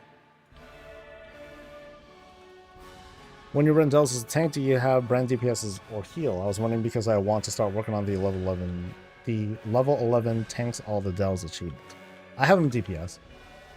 I mean, it's really just like a, you know, experiment, play around with it. If you feel like you're dying, run them as a healer. If you're living and surviving just fine, run them as a tank. You know, I'm geared, so I'm barely paying attention to anything. I'm just kind of like, oh, let's see what chat's saying. Let me look at the other stuff, and while things are happening. Yeah, like at an item level of 707, and I'm using like my tankier build with like the healing trinket and all that stuff. Like nothing was happening to me, so.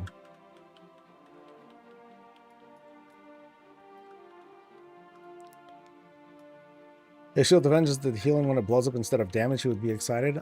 Would I? Maybe I would. Because it would really depend, like, because in order to really take advantage of it, I would need to be at low health in order to really feel that. So I would probably want to align that with Ardent Defender, because what happens there is, like, I usually pop that if I know I'm going to take a fatal hit. So if I take that, you know, fatal hit or whatever, and then Shield of Vengeance procs and then heals me up even more, then I'll be like, oh man, this will be like it's like a lay on hands. This is amazing. You know, then I'll be like excited. Yeah. Yeah, my only pro-ness at this game is trying to figure out the whole self-healing angle with or the external healing angle with a Paladin.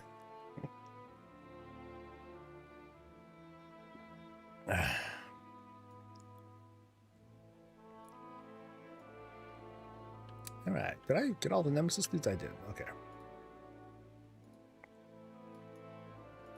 So this is an example of running a delve really slowly.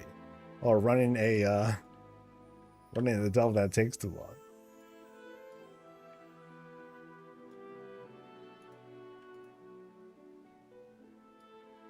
And how many things do I get? 3? Well, that's not a lot.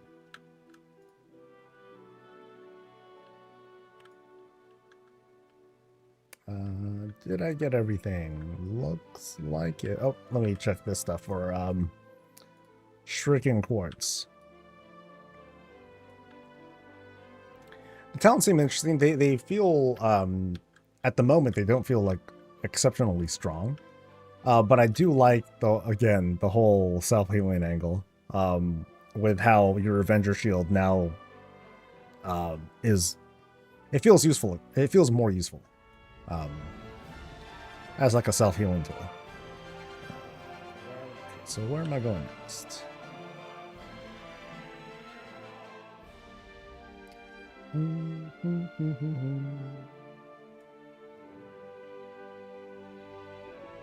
Yes, yeah, Panda, the exact thing that I said.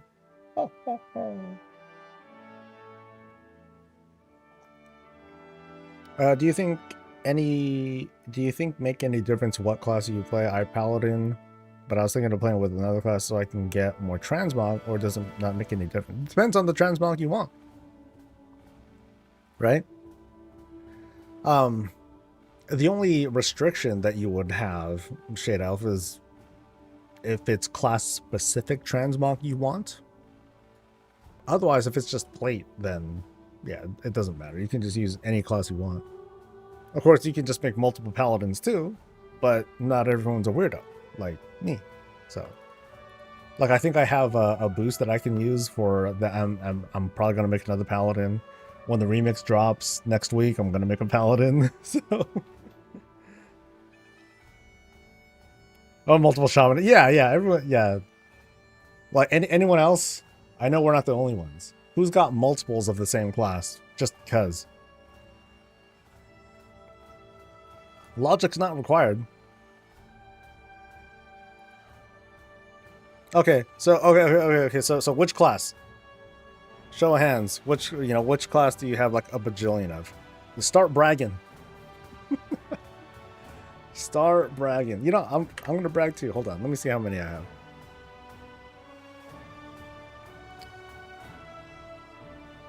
You have all 13. You got 48 characters. I want to hear from the people who have like a ton of like the same shit. Like Davria, 10 paladins. There you go. 6 dicks, 4 shaman. Filled up 2 accounts over 20 years. That's insane. I won't judge, at least not publicly, but internally I'm like, oh my god. Okay, so how many max level paladins do I have? Actually, how many paladins above level 7? Okay, so 1, 2, 3, 4, 5, 6. Oh, 6. How modest. This is going to be 7, right? Remix character is going to be 8. Yeah, so I will eventually have 8 paladins by the time midnight is a thing.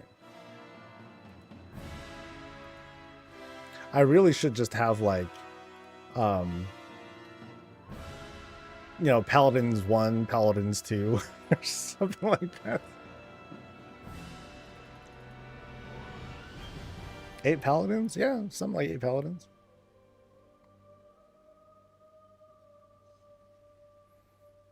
I have 1 character for every class.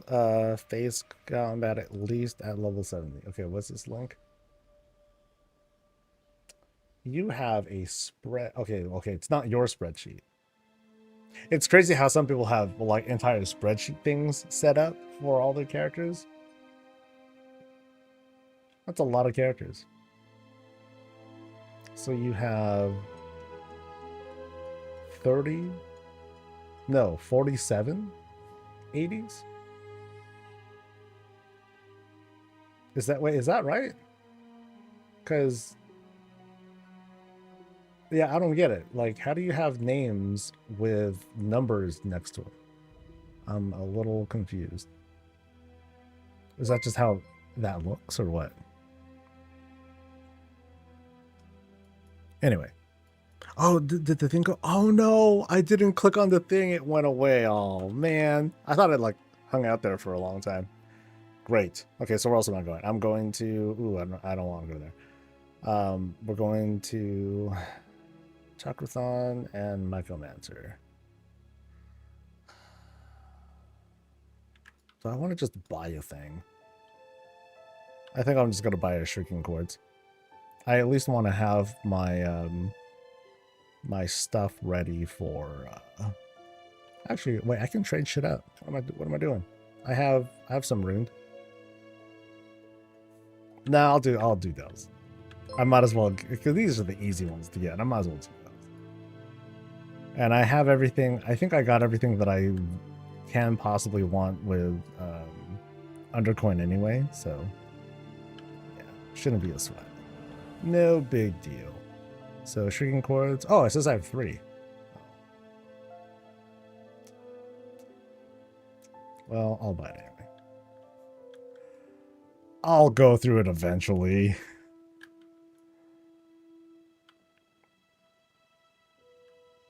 And I said I was going to attack Rathan. 14 druids. Damn. 10 new dells. I'm happy. No, it's cool. Dells are fun.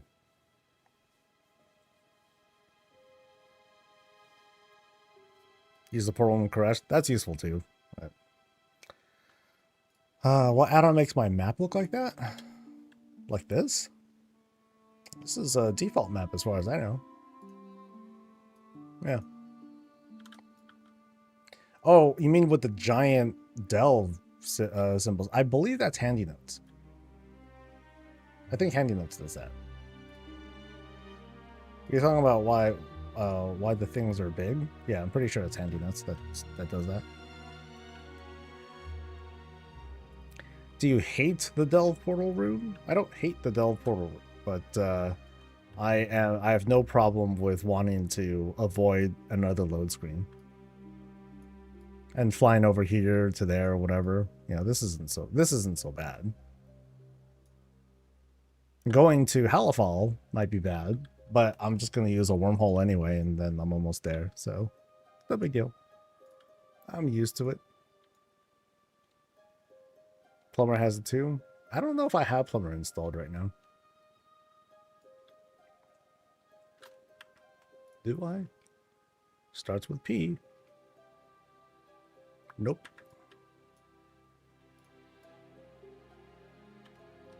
Do I have the delve toy? I did, but then I like spawned the dude and I never used it. I was just kind of like sitting here talking with you guys. I'm at that. I have 40 level 80s at the moment. Nice. That's a lot of 80s. That's a lot. Okay, so what am I doing? I am rescuing Niffin. Alright, let's find us some Niffin.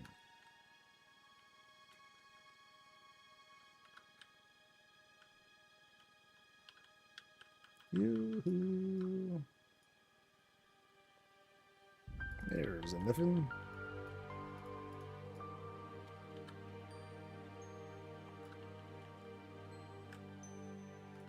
No, you don't need to send me the screen names. I believe it. I was just wondering what that meant. That's all.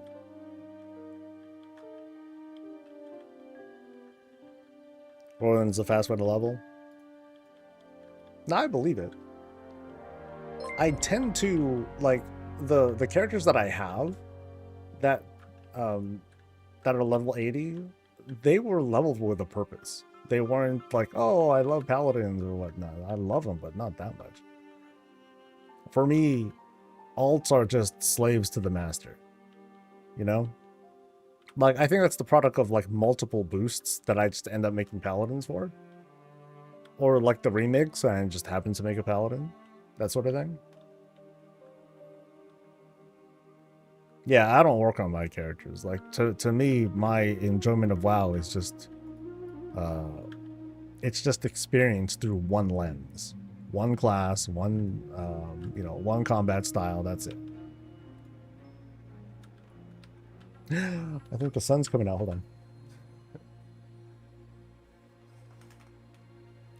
It's been raining all morning, which is cool. Do you expect seasonal loot from prey bosses, such as one hero piece a week if you get the kill? One hero piece a week? I don't know. I have a feeling that it's going to kind of share with delves a bit. Like, you might get something cool. It could be one hero piece that a gear that you get per week. That kind of sounds reasonable. But I don't imagine it to be the kind of system that it's like, oh, I have to do it. Not for player power, at least. If there's a reward that you want, like a transmog appearance or achievement or whatever, yeah, you're gonna go for it. But as for like your gearing routine, I don't think it's going to be like, oh, I'm going to do this instead of delve necessarily, or I have to do it.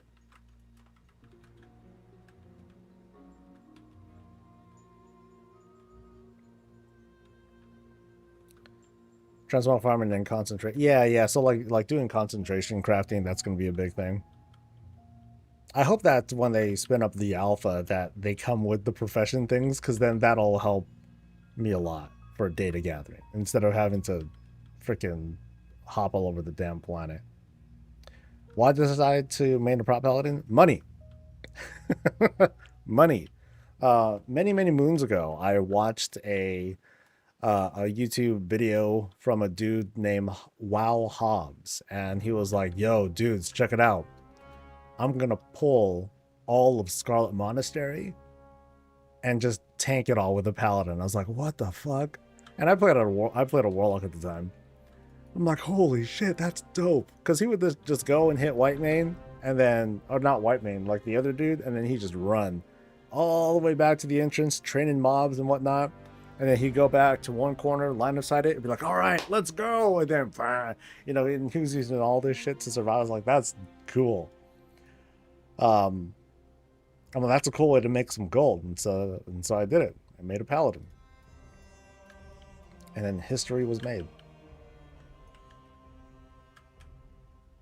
Like, I had like the ancient lichen shield, you know, because it did like damage over time to enemies. And then I was helping people in the guild power level. Like, yo, you're like level 20 something, 30 something, let's go. You know, let's do some rounds.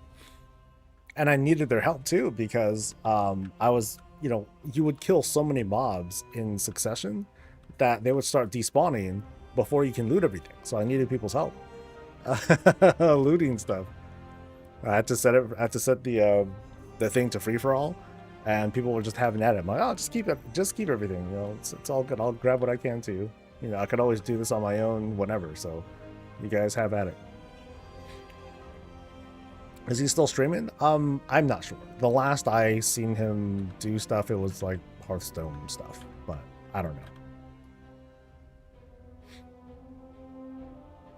I expect it to be on the Dell. Yeah, it's expected to be world content. So. Also, inventories are handy for things like buying gear on pets and so on and so forth. Yeah, that's useful too. Or like in the event that like your realm got nuked, and then it's like, oh, okay, I'll just get on this other character instead. That's not a bad idea, especially now that cross-realm guilds are a thing. It's, you know, not really noticeable.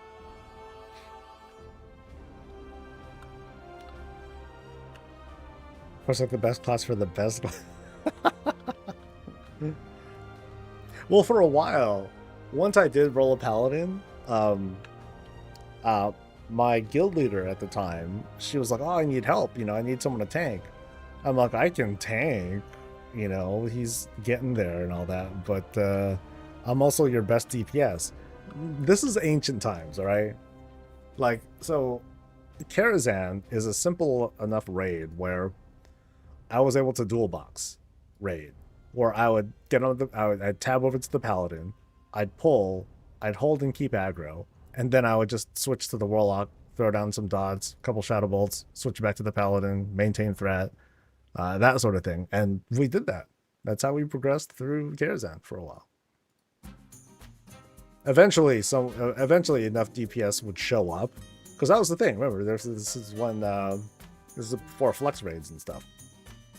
So if someone showed up, I'm like, oh, okay, great, I can get off the warlock. I hope their DPS makes up for me not being there.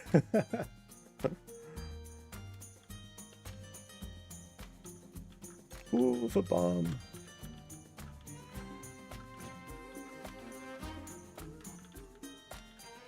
No, foot bomb, hook me up. Foot bomb will just like wipe out most of these guys like instantly. Which is why it's not going to show up until the end of the fight. Watch. Come on. Oop, come on, foot bomb, I believe. Yep.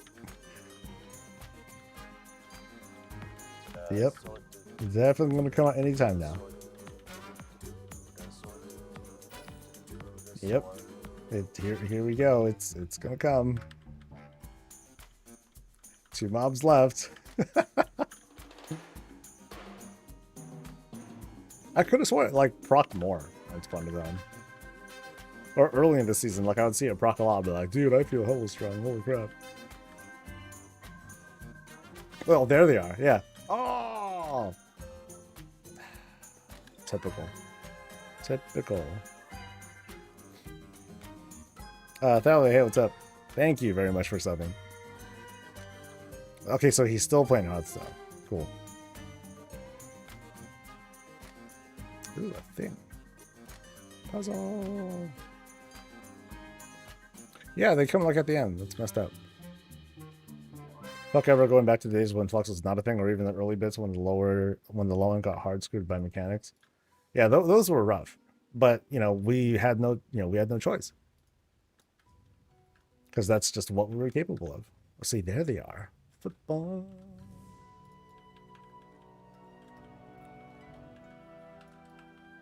Yeah, may those days never return, man. Those were dark times. Okay, now foot bombs are everywhere. What the hell? They're making up for lost time. Brand's like, yeah, sorry, here, I'll just fucking machine gun foot bombs now. Our brand seal potions are at places that's far across the room somewhat. Well, as a tank, not as good. Oh, that I totally forgot about Kaiveza. I still haven't killed her. Damn. I should get around to that sometime soon.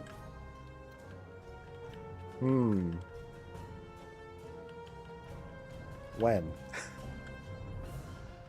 I guess I should be doing it soon because I'm gonna like run out of time, and then I'll forget about it all over again. Yeah. Yeah, look at that foot bomb damage, man. Jesus, 300 million, just like that.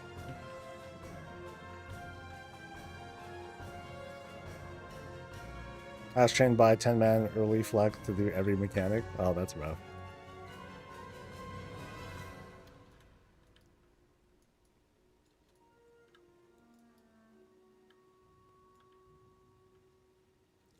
It's cool, but it's it can be kind of a pain when there are mechanics where it's like, instead of it being randomly assigned to people, it is something that someone can volunteer for, and then you have that person do it all the time, and then that person doesn't show up for whatever reason, and then everything is a disaster because no one knows what to do. That can always get a little rough. Okay, did I do this? Okay, I did. It's quartz.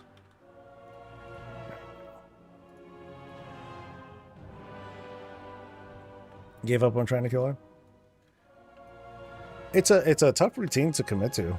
Like it's a lot. There's a lot going on. It's not an easy fight, but it's simple. You just gotta maintain your cognitive whatever it is. It's kind of like a stamina fight. You just need to outlast somehow. So like this is like decent practice. Okay, do this thing, line up, and you're good to go. But that can get really disorienting too. So. Turbo boost won't help. If anything, it might help shorten the phases, or it might lessen the number of total phases you do for the fight, but you still need to get to the end of it. I don't think there's anything that's going to actually help you survive the fight any better. You still have to commit to these mechanics here. So at least that that much is forgiven.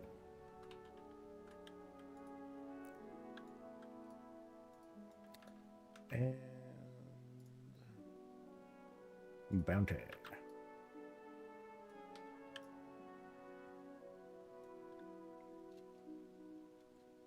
How's it going? Going good.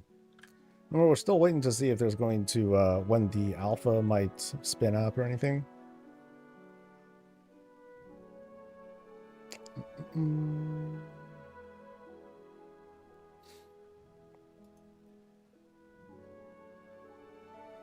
Okay, so the thing that says War Within Beta, that actually might, I think that is the alpha. Because when you download it, someone's saying it does say 12.0 on the client, so it just hasn't been renamed yet. Woo!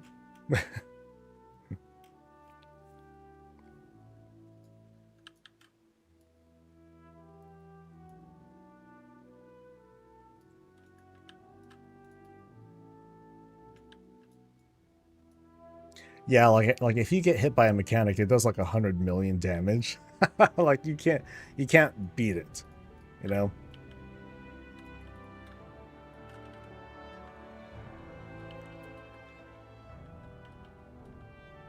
Alright, just stay in melee range and do foot bombs, man.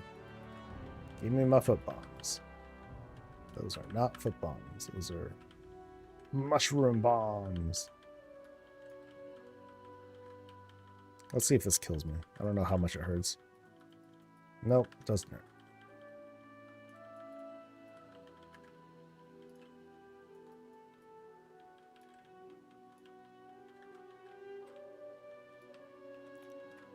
Oh, foot bombs look like mushrooms.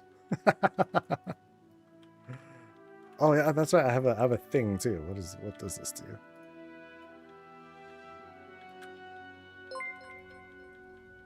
I don't know what that did.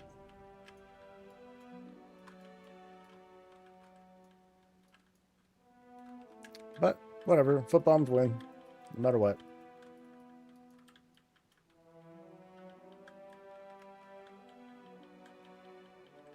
Yeah, I remember that happening too. I remember seeing that in season 2. I haven't done too much season 3 stuff to really notice Brand doing any weird stuff, but I haven't done tank Brand stuff either.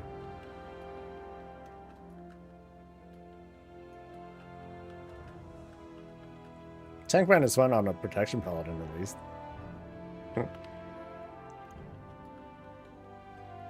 Maybe the third delve I'll do with tank Brand, and like I'll see how well he survives stuff. Yeah, how did Foot Bomb do? Foot Bomb did half the damage. Nice. Very nice, dude.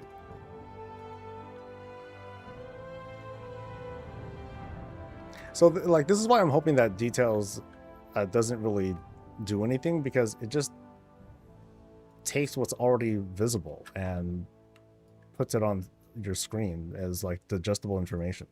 So... I mean, it's not like Warcraft logs. That's not getting nerfed, as far as my understanding goes.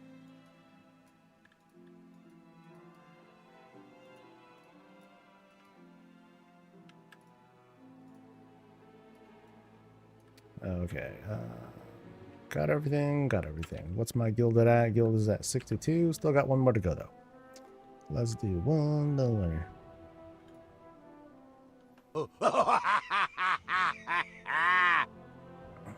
They didn't update Tank Brand's damage this season. Oh, that sucks.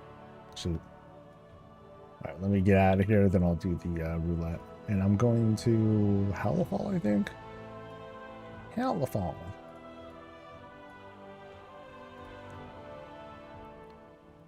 And let's go. Oh yeah. Oh, them red shoes.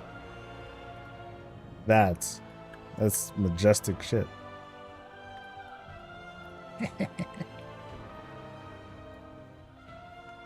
Oh, dude, this enchant is so busy.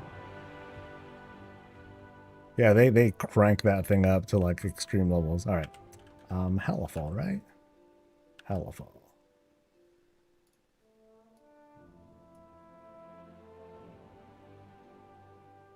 How come you have the braces randomized if you can't see them? Because what if I random to gloves that are invisible? Then I can go to the bracers. Easy. Which is this one? I forget. I think it was like a Legion one. I'll pull it up in just a second. I don't want this thing to disappear too. And I'll get all butthurt.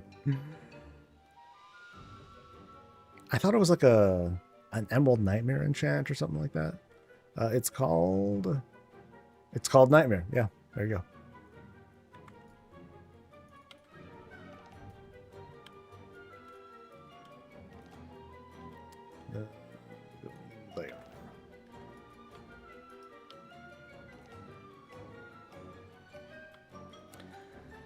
They simplifying the classes quite a bit. From what I heard, there are plans to streamline most classes. I don't think it's going to be as like, oh, everything is like a 2-button class. I don't think it's going to be like as crazy as what people are trying to say.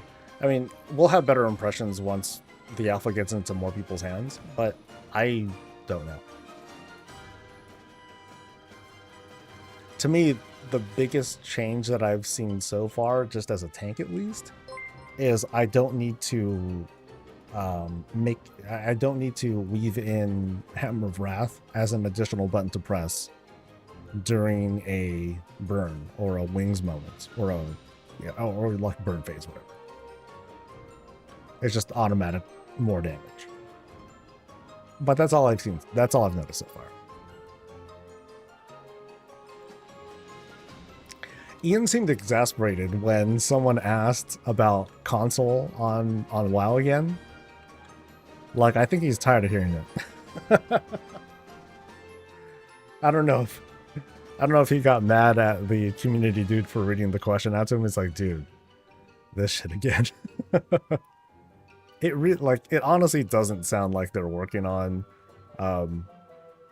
WoW on console, despite what everyone tries to say.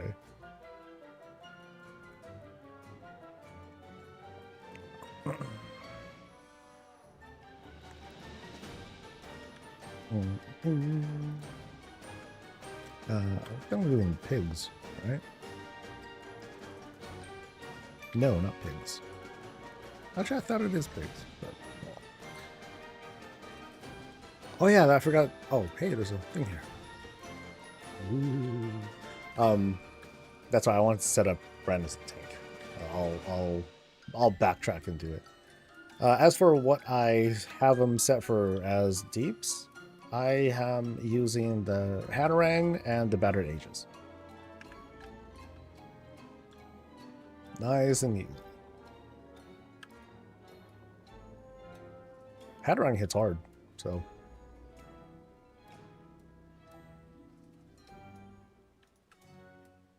Not at the moment. I'm pretty sure it's him just being tired of having the same thing. It's trying to say the same thing every time. It's kind of like I also noticed when someone asked about hey, can we do something about mythic raid size? Can we lower it or tweak it or whatever? And again, it looked like he looked just the slightest bit exasperated. It's like, dude, this shit. No, we are not.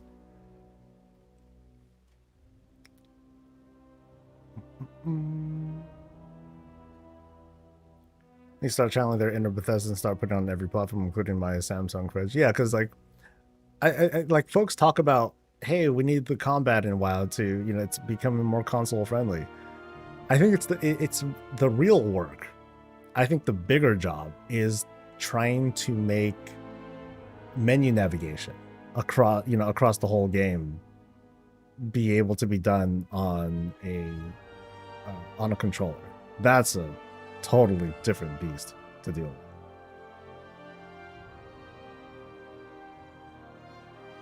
with. Imagine things like, changing talents and slotting gear and, all that stuff that we're used to doing a certain way, but now it's like, oh, now you got to do it with the controller. So, you can look at the console port add-on for inspiration on that, because that's been their thing. That they wanted to create this whole quality of life thing and make WoW fully playable with a controller.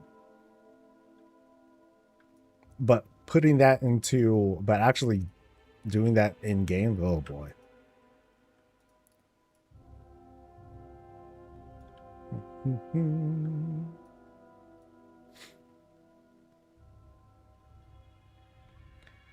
And they'd have to be like, okay, so now do housing with a controller. Sure, yeah, no problem, guys. So I imagine there are numerous challenges to that. Because if they're going to do well on console, they can't just do like, oh, we'll have some of it on console, but then the rest you gotta use. They can't do that. It's gotta be 100% with the first, you know, right from the gate, right out the gate.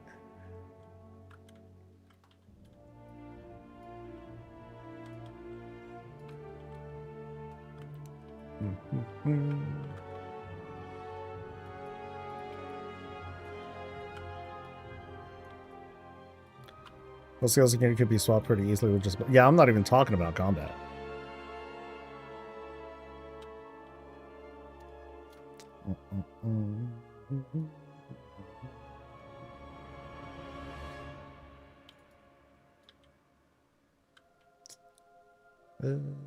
This way? No, this way. When does the remix launch? It launches with the patch, so it's going to launch next week. So here's what's going to happen. On Tuesday, hopefully, if the alpha is working, I'm going to be hanging out with you guys on the alpha until the remix comes up. Nice and easy. Oh yeah, I forgot to switch the thing to brand. You know, I'm going to run. Run! Ah! Tank brand, save me. Actually, I should have died. I think that would have been easier, huh? On the client, will the war within be changed to Midnight Alpha? Probably.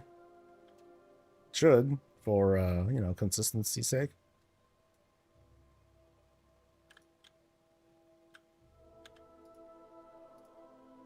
No, we're in combat, Brand, no. I guess I should have died. Actually, no, maybe Brand will finish him off. He's almost dead. Get him. Get him. Wait, I'm not doing damage, so he's not doing damage. Right? So I have to hit him. How about now? Is Remix the only real thing coming next week? The real thing? I'm not sure what you mean. Unless that's supposed to be dismissive speak. Maybe. You're reminding me of the horror-themed experiment that they stopped talking about. Horror-themed experiment? Oh, the spooky stuff. Yeah, they have. Yeah, I think ever since then they haven't talked about it. So, we'll if October ends without it, then that's what happened. So.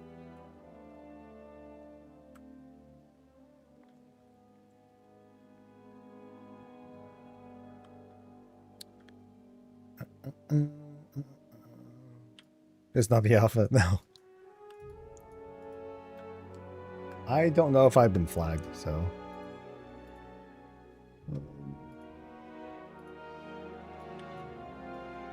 Well, I got a delve to do. Priorities, man. So I'm gonna do this first. No, I was just being a goofball, world.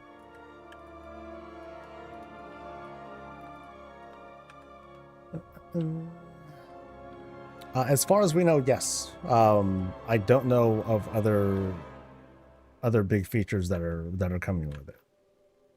If there is some extra Halloween thing happening, it is hidden from view.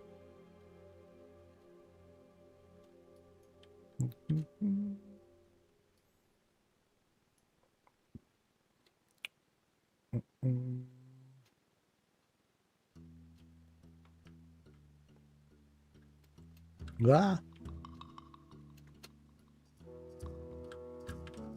All right. Oh, I was not paying attention if there were like shoot. If there was a portal that I don't think there was.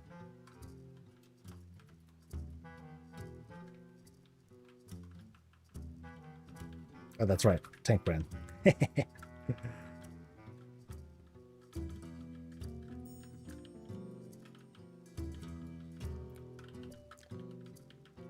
I guess it's hard to tell how Tank brand's damage is going to be in this particular delve because I got spore things to work with and I'm just going to like smash.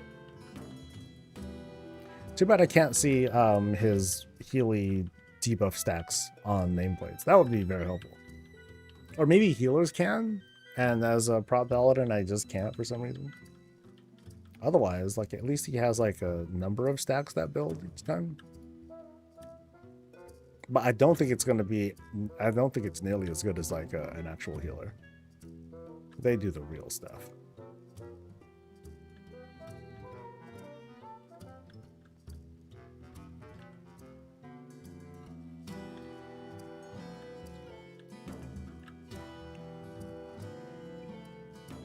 Oh, so healers can't see it either. Yeah, that's a doo-doo.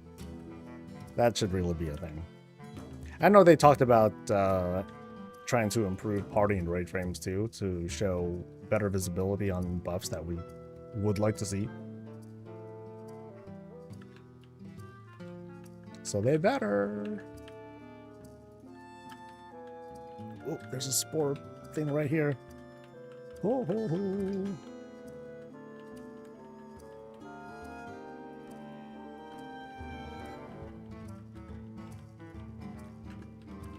Damn it, Frank got the aggro. Okay, let me just get this one. Come on. No, he took it back.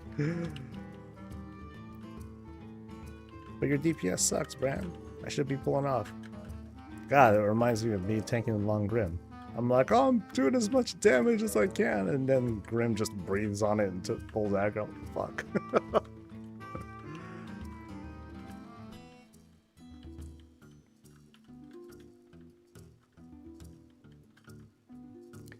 Am I going to run late if the alpha comes up?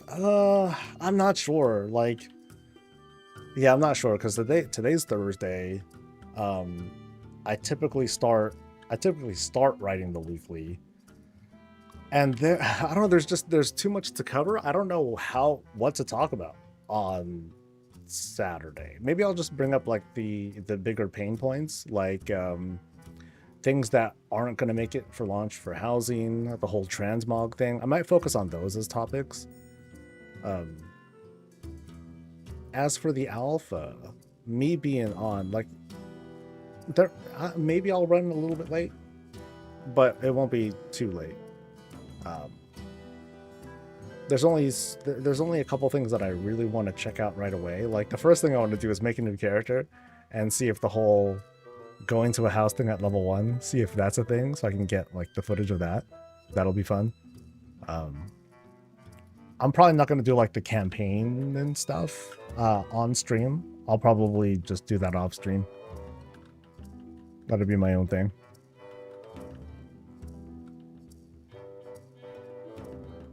Because to me, that's just the vehicle of like getting through and seeing the rest of the content and features and zones and what have you. Concise talk about all the tanking changes will be interesting. I'd only really be able to talk through the lens of my spec. And I also don't do raid or dungeon testing, so I'm not very useful. I want to be a useful source of information for that. Like my perspective is pretty limited. So is my attitude. I'm always gonna be like, I'm the kind of gamer who's like, I'm gonna deal with it. They can throw anything at me. All, you know, what might sound like the crappiest nerfs and things that are taken away, and I'm like, all right, let's see how I can make this work. Because that's always my attitude when it comes to this game or whatever. Let's see if I can work with what I got. Other gamers are like, oh my god, this thing got nerfed. It's literally useless. I can't even play this class anymore. And you know, that's gaming these days too. I disagree with it, but you know, that's how some people will treat it. Oh, it's a big nerf from blah blah blah. You know, like, oh, whatever.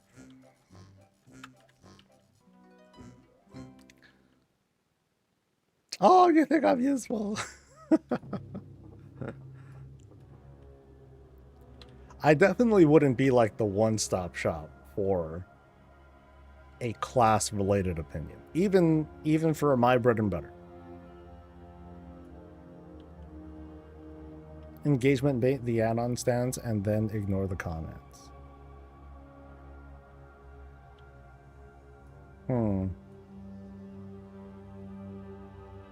What is my stance on it, really? How do I put that into other words? Oh shit.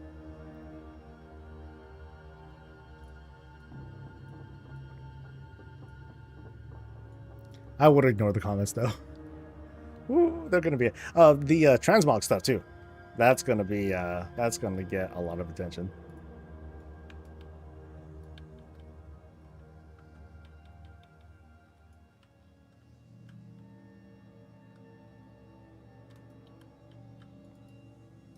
It's like, here's all the wet towels coming into the Legion Alpha, coming into the Midnight Alpha. Yeah, I'll probably frame it like that.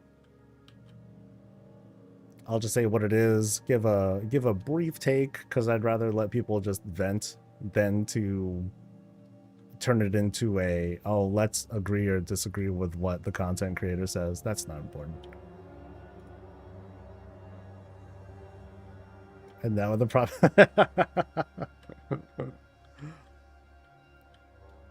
See, it's funny because you would think that I would be the I would be a Templar Paladin, because I'm like, dude, hammers. Oh yeah, hammers are awesome. But Lightsmith is just too cool. Actually, Lightsmith is one of those examples of what Blizzard should be trying to combat. The whole thing on having extra buttons that feel like too extra, or like they're too bloated or whatnot. Because, like, I set my holy armaments to just a macro. I set it to my Shield of the Righteous, because I'm like, I don't want an extra button to press. That feels awkward. I don't want to do that. So I just I macro it with my Shield of the Righteous, which is off the global cooldown. And Holy Armament is on the global cooldown, so I just kind of like keep an eye out for whether or not I'm going to fire off both abilities, because my global cooldown is ready for it, or I just keep spamming it if I don't care. Yeah, I have a weird approach to it, so. Demo changes are insane. I like them, but I don't know. We'll have to see. I thought you had access to Alpha, dude. As long as the new in-game systems are implemented, well, I'm all for adding the combat stuff to the base game. Less stuff I got to keep updated.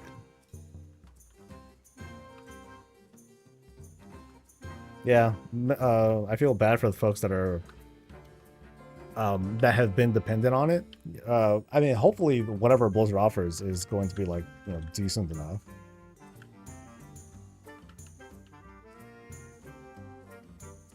You can only have 3 wild imps now. You can get talents to increase it to 6, 9, and 12, but no more 30 imps. Oh, that's cool though. I like the visual pop of a whole bunch of imps like doing shit.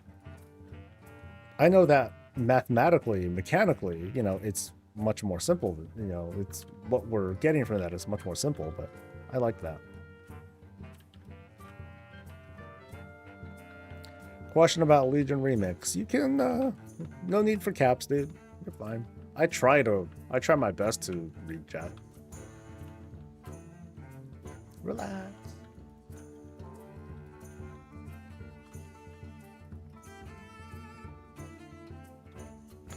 Here it is, and so we're going through on that. I wasn't going to tell him, but I wasn't going to tell him to let me take control of his computer so I can try a demo. Why not? I mean, it was a different account. It was technically a different account that we had, so. And you're considered staff to the creator. I don't see why you couldn't just get access as well, but oh well.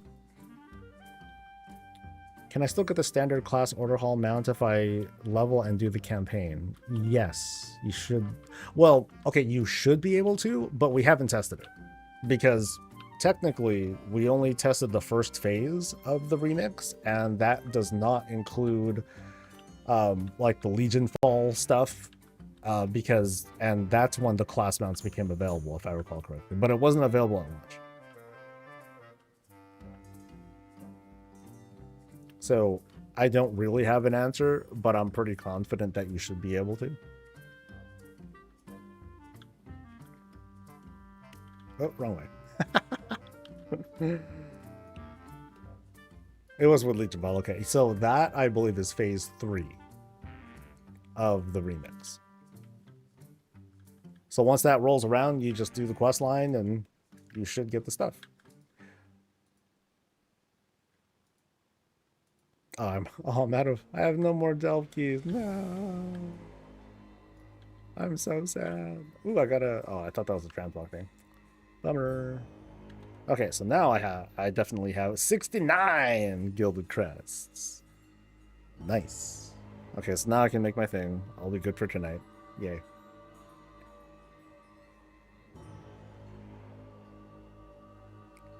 No more summon big demon doggy thing. Now I just passively summon. Oh, that's a relief. Because I was not fond of that. That was a lot of. It felt like a lot of summon buttons, which is okay. But I feel like the problem with that too, sort of, is you needed to do a lot of prep, and then you needed to like spam stuff so you can start building your shit back up, and then hit another thing of your hand to Gul'dan so you can keep the dudes up and all that. So like the puppy button, or not the big puppy button, not dual puppy, big puppy. That one felt like extra. Yeah, I'm making that. I do, but I don't care. Whatever. It's a. I don't need this shit. Actually, okay, okay. If I do happen to have any coffer. Oh, I have a lot.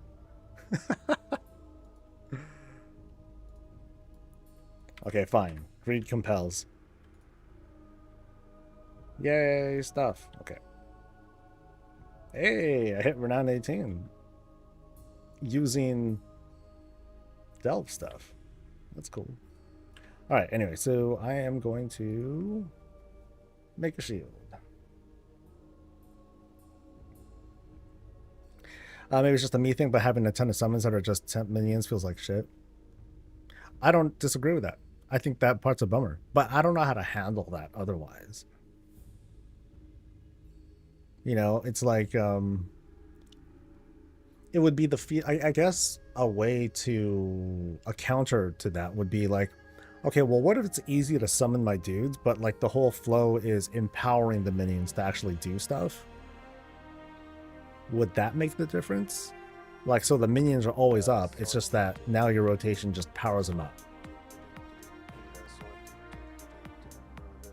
I don't know. So I feel like that'd be better.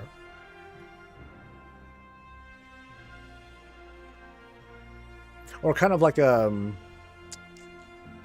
Death Knight, how they always have like their little pet dude up, but then they use their ability and then the pet becomes like, oh, you know, fucking hulks out and stuff. That could work too.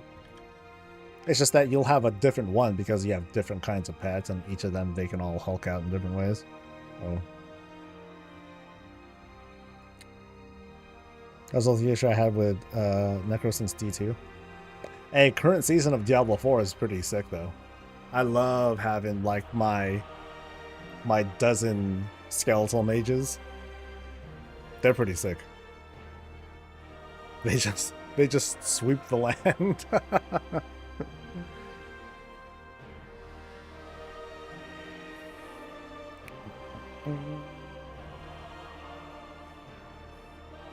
I remember though, one time I did have 30 wild damage. Highest I'm really able to achieve is around 20. I do miss having like 40 skeletons or whatever in Diablo 2 though. That was a cool thing.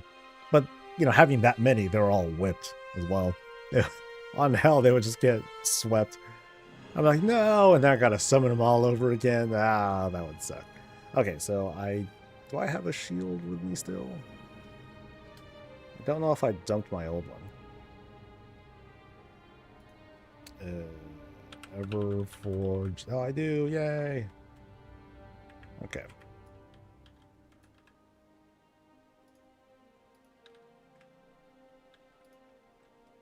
Thank you for your service, shield. But now I have stuff to do.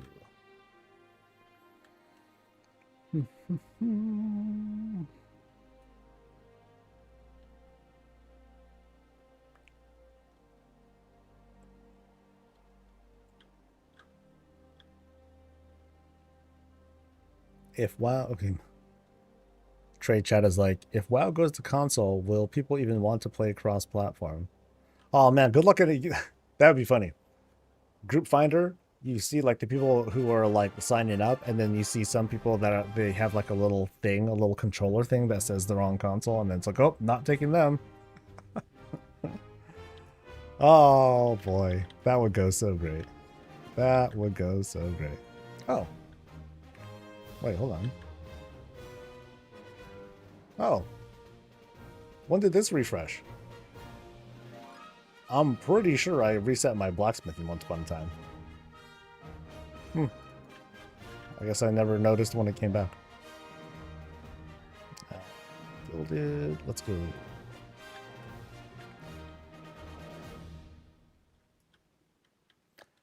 And then what do I need? Because I know I think I need a. I'm kind of mixed. Like, do I want to still maintain the Nerubian thing, or do I want like something, or do I want to just do something simple, like just do a damage proc?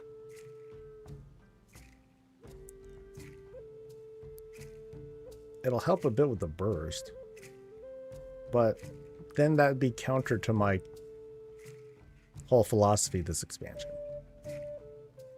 I think for now I'll just maintain the thing. So I forget, what do I need exactly? No, it is good. I like it.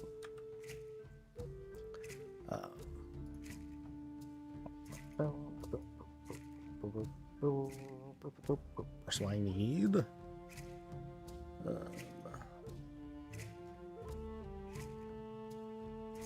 so what is it? Writhing armor banding.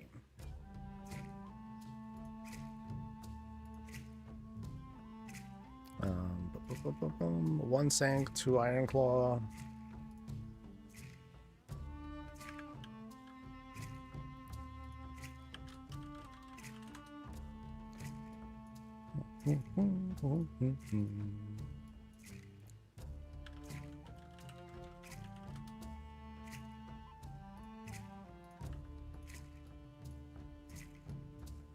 Two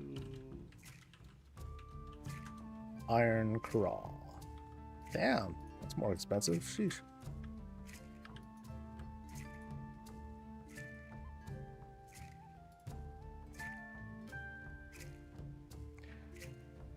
Circle-minded fury becoming a cosmetic thing only midnight is still a peak. So I wonder, is that going to just kill off the entire concept of single-minded stuff? Oh shit, someone bought something. Fuck. 77,000 gold? I'll go with 70,000. Yeah, I don't think that's what it sold for. Yay, guild bank money! Dude, BOEs all of a sudden, they've been dropping like kind of regularly in the raid. Like the first couple weeks were like such a drought. We're gonna hit, at this rate, we're going to go back to 1 million. That's pretty good. Yay, money!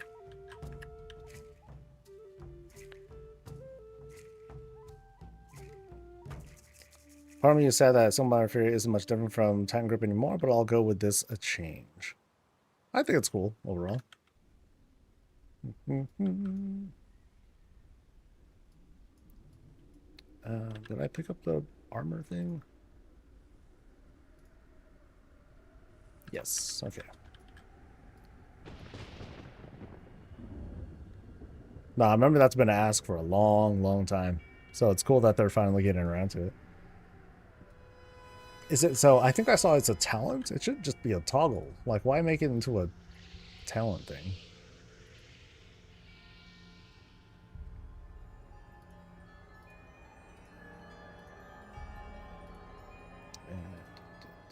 Oh, I need to make a spark thing. Shit, where is it?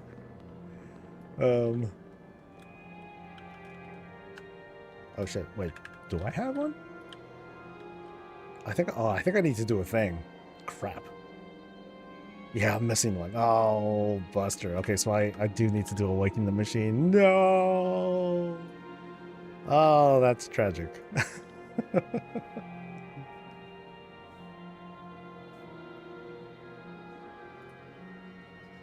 All right, so bring in these. We're starting raid sales for mythic mounts. Nice. 11 million for mana forges. Jesus.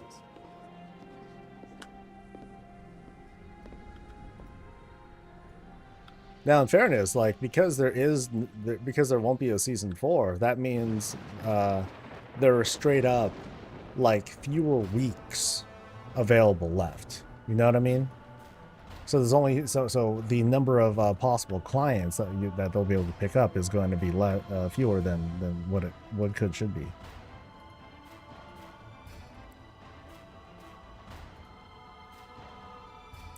Am I the only one? No, I'm sure you're not the only one. I just feel like it is lacking. Like it could have been cooler, more fun. Like as a tank, this is very dull. I feel like it's very dull as a tank. Do you know what's happening with the current Zul'Aman dungeon with midnight launches? So it's still gonna be there. What's gonna happen is, at least when you're max level, by default, you will go to the new Silver Moon. That's how the questing will just go. But there's a portal that you can take to the south of Quel'Thalas that will just take you to the original version if you want to. That's it. But it is going to be like some, bit of an additional hoop that you jump to get to Zul'Aman if you wanted to go there. Because you have to go to the old version and then go that way.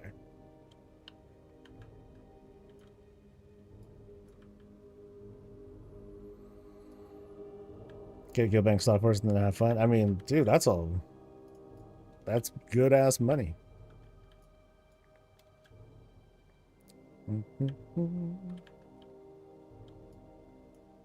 Yeah, after this week, once the BOE, after this week, once BOEs drop again, then it's just like, hey, if you get it, then it's yours. I'm not gonna be snaking them from people anymore.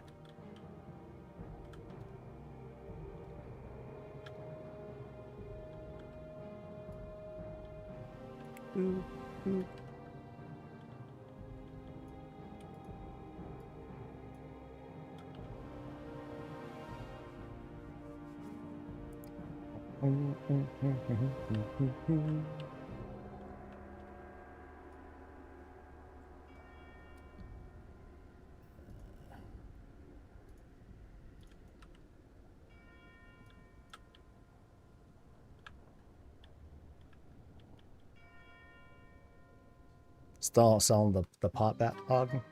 That might be a good idea.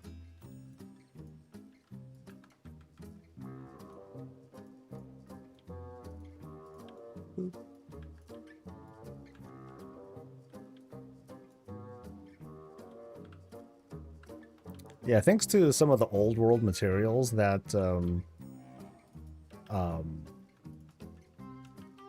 that the guild gave, like that's helped a lot to maintain funds too. Like during downtime, I'll get on my thaumaturgist and I'll start recycling stuff. It's been useful.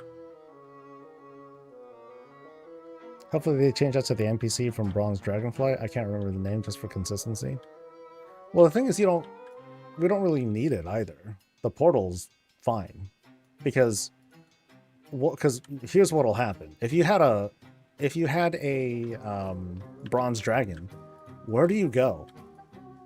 Because the straight up zone changes. You're in a different zone. It's not just, oh, it gets phased and updated into something else. It's an entirely new zone that goes into an old version of the world that is instanced. So when you talk to the bronze dragon, where do you go? Maybe you go to the entrance, which is the same thing as a portal, So I guess visually it might be different, but yeah.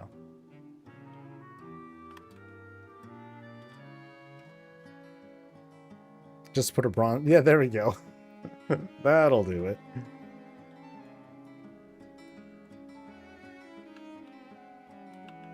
Every problem solved. Why do I play the worst events? This is faster than doing like 5 or 6 world quests, and this is the at least from the choices that I have, this is the fastest way of doing the World Soul event. Everything else is much more time consuming. I don't have a lot of fun with this one, but yeah, I get through it.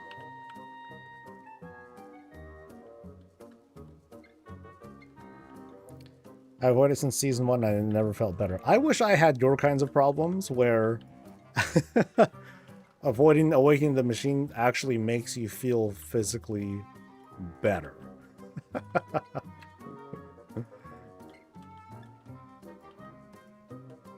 Ah, the first world problems we live in.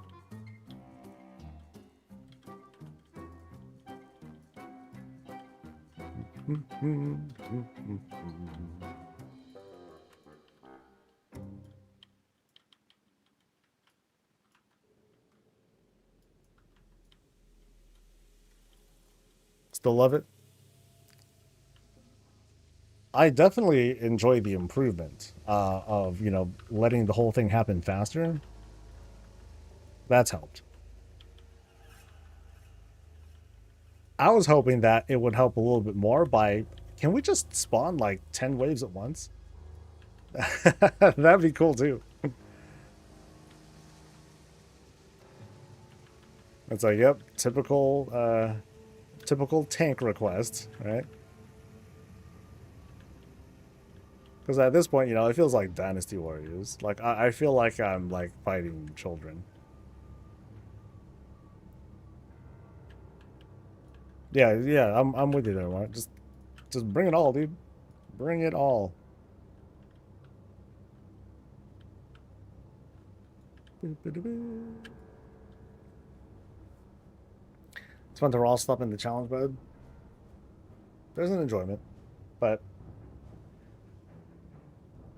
if I were to rank things, this would be pretty low on the ranking things of fun things to do in the War Within. Yeah, not my flavor though, you know. I ain't gonna judge.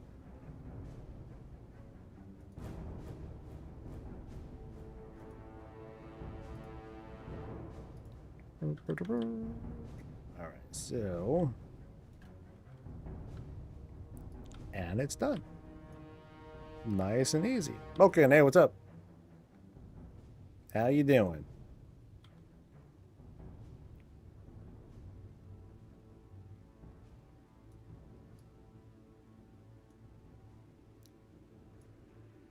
Using Infernal and just walking over mobs and there's an entire move. Oh, is it that easy for DPS? That's funny.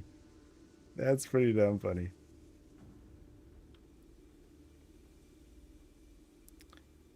Alright, give me my spark. Oh, wrong spot.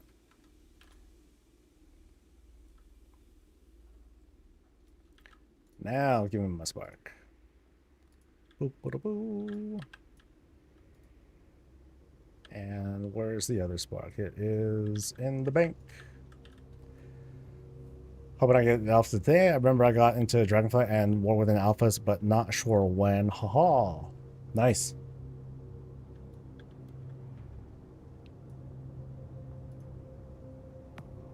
Yeah, maybe I'll take a look once I'm done crafting this thing. I'll update the client and I'll see what happens. I have a feeling that it's not gonna just be up and running.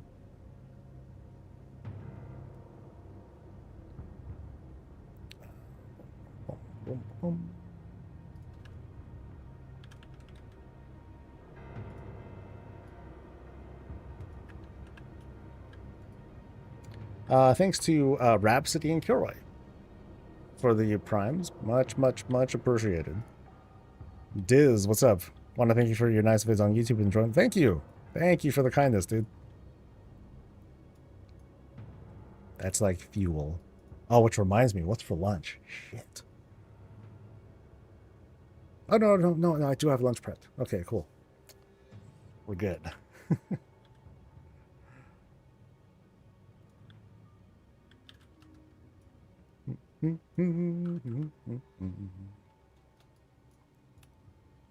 All right, shield time, baby. Spark of this thing. Give me this thing. Give me... Oh, I thought I picked it up. Oh, I picked up a shitty one. And I think we're good.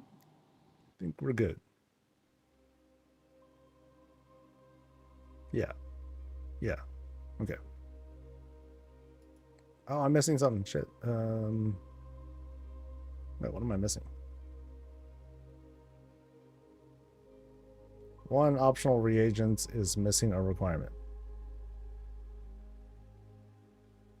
Oh, that. Okay, now we're good. Housing stream? I don't know. I would like to, but I don't think that the alpha is going to be up. So it might not be until like Monday, Tuesday, or something like that. But then I'm gonna have to see like what the state of things are, like how accessible is housing stuff. Are we going to get like a bunch of stuff to start with for alpha purposes, or are they gonna make us start from scratch so we can get like a hands-on, you know, boots on the ground, how does the flow work, kind of thing. So I might go that angle too. But as usual, my focus on alphas is going to be mostly on new systems, professions, notably, and it'll be housing in this case too. So, yay! At a glance, when I looked at the professions, I only really managed to take a look at, I think, alchemy, and it seemed to be the regular shit. You know, it seemed to be like normal. I don't think I saw anything like, oh my god, but I've only saw like the one. All right, so that thing is done. I once again have double embellishment.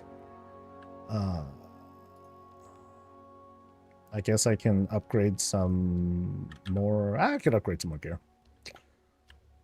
Because tonight is the Bensiaus. I gotta be well dressed for the occasion, right? So, what gives me the best budget? 9.5, 10 for.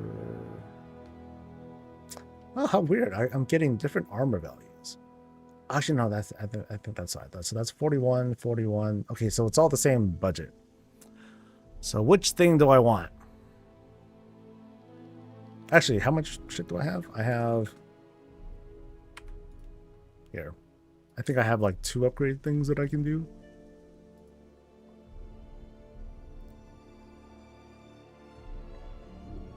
Am I not playing the alpha? As far as I know, it's not up yet. Unless it is, then I'll be like, oh shit. But I still need to. No one's on the alpha. Okay. Cool. Not cool. Has split hero talents actually been successful and good for the game? I don't know. I mean, that's just like saying, you know, limited talent choices. Are they good for the game? I have no idea. I kind of feel like it worked out, but I never gave myself a choice either. I just chose my favorite and I went with it, which is what I did for, well, that's what I did for everything in the game. Because I have my choice between different classes, different specs. If I want to be a different kind of tank, I can do that. But I'm like, no, I'm just going to, I'm just going to go to the straight line. So I think I'm coming from the perspective is like, okay, I was fine, but there's going to be a bajillion other takes out there. Okay, so it doesn't matter what I upgrade. Oh. Which means I'll just unlock transmog. Well, yeah, I'll do that. Since I can still do it. Mm-hmm.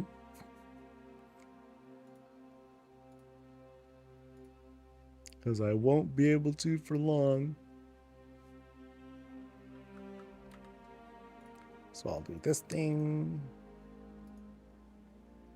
Yay! Oh, they're already at 5? Oh shit, never mind. Okay, then. Oh yeah, all of them are at 5. Oh, no, no, no, that's not true. This one has at 4. Okay, it's because when I click on the thing. Okay. Totally know what I'm doing. Keep up will have trophy decoration versions of the legendaries we got achievements for obtaining. Ah, that would be cool. A question I didn't get to I didn't add in because it just sounded like I would get a canned answer. I was like, okay, what about weapon racks and armor racks for display purposes? Like, is that going to... I woulda, coulda, shoulda at least asked, hey, is that going to make it for launch? But then the answer is either yes or no, and that's not very useful. So I'm like, okay, I guess I won't ask that. The servers are up, but no one's homes. Oh, well, boop. Let's update. Yeah.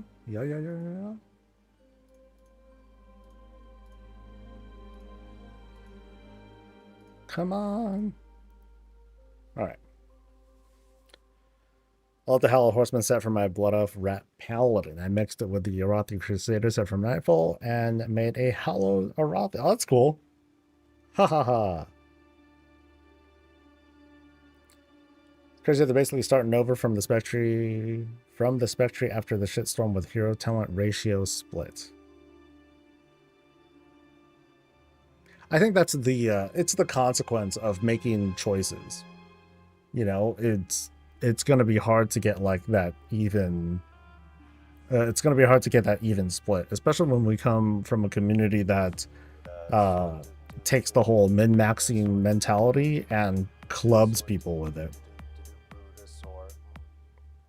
You know, oh, you know, this thing is like, you know, 10-15% weaker. Literal trash, you know. Oh, how dare you spec that way? It's the worst. Yada yada yada.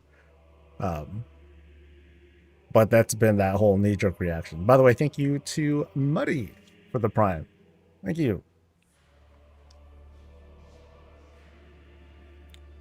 Oh.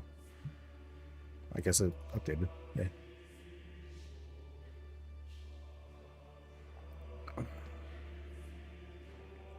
Paying no attention to the min-max stuff. Feelycraft, man. Feelycraft is what it's all about.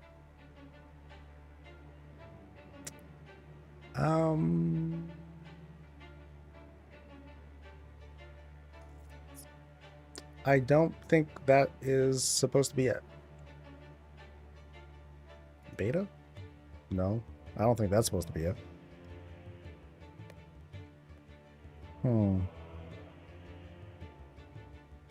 Hey, dude. Well, technically, since I'm on a different kind of account now, I shouldn't get access to these.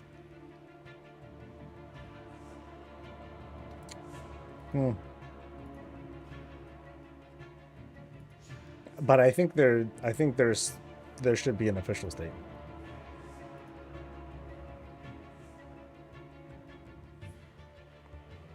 Yeah, this is the server that we were on up until now, or up until recently. So I don't think that I'm supposed to be in that. Yeah, because like if I try to go in now, let's see what happens, right? Yeah, so I don't have a license. So that's all. Get fucked.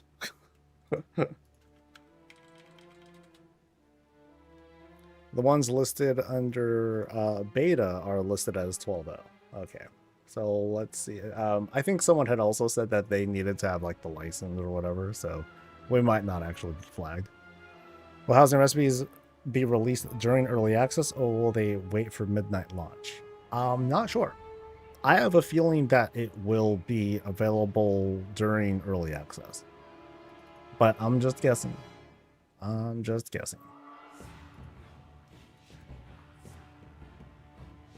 Yep, not in. Rejected. Oh no, I've been snubbed.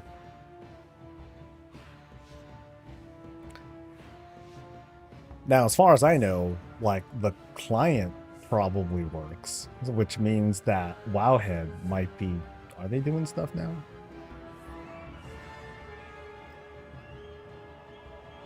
Yeah, they are. Oh yeah. Oh, there's how what a modest start. So Heronir Shaman totems and the Druid forms. That's a crazy bear form. Or, you know, Guardian form. Sorry. I remember seeing like a scaled looking one. Is that like a thing? It doesn't look like it. I hope they, yeah, I hope they have additional forms because like I saw one that had like scales on it. That thing looks sick. And then what's their cat looking thing? Okay. Cat, whatever. I think the Moonkin one's my favorite. I dig the vibe. Yeah, I like them. And then they got like an otter looking creature. And they got a bat. I think we've seen that one a bunch of times. Treant's kind of cool too. The tree's funny as hell. They look so ecstatic. They're like, oh my god, wow, this is amazing. Should it say Midnight Beta in the world? It should, yeah. Sometimes the name takes a while to update, but that's all it is. And that's all they got so far, huh? Come on, Snappy. Actually, let me see if MMO Champion got access. If they're starting to do their thing too. Yeah, see, MMO Champion. See, they came through.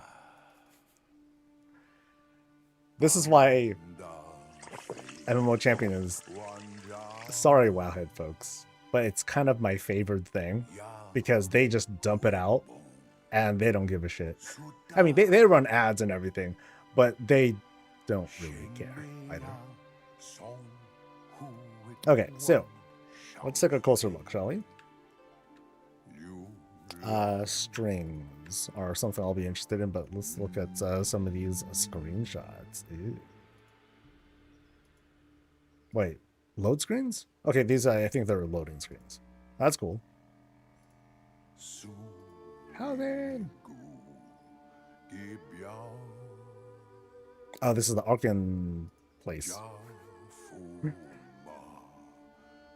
Okay, I'm getting more and more interested in that third zone, or in the Rootland zone. I forgot what it's called.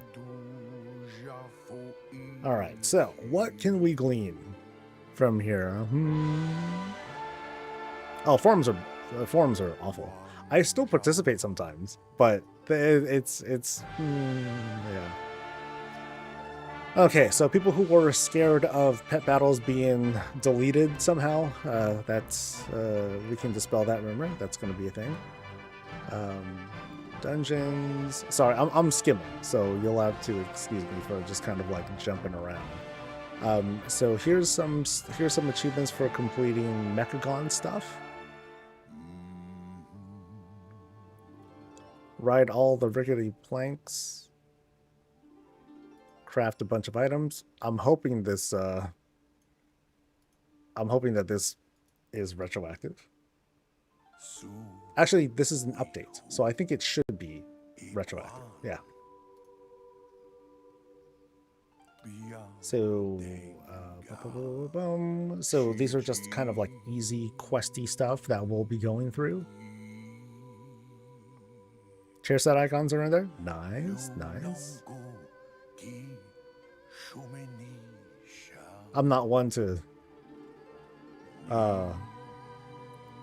analyze those too much.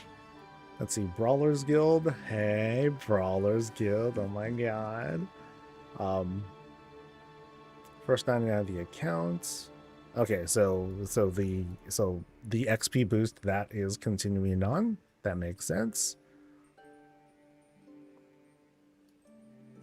And there is going to be some decor linked to not exactly professions, but profession achievements. Or, yeah, profession achievements.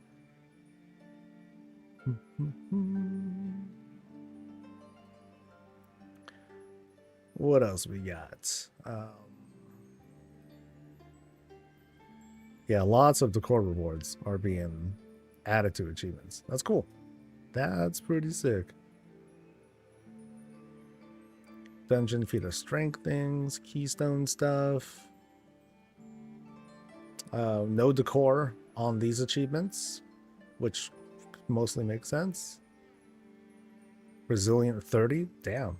Expectations.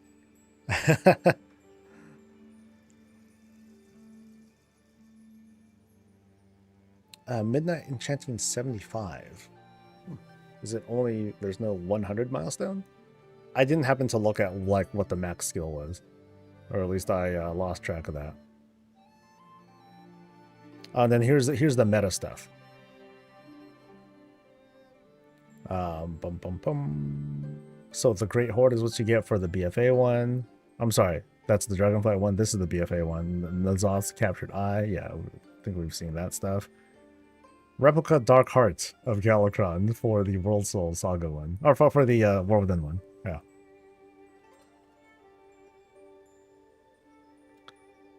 Legion Remix stuff. That's weird. Oh well. No biggie.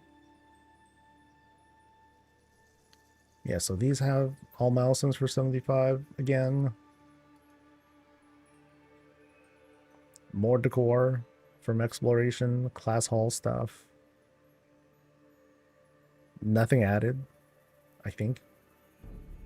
Nope. Yeah, there is. Yeah, oh shit. Yeah, there is. Damn. Locate and unlock a hidden for our as a druid. Decor reward Seed of Ages cutting. So if you unlock a hidden appearance, so it's linked to like different things. Okay. But there is a lot of decor that you'll be able to get for completing Legion stuff. Fuck. Fuck.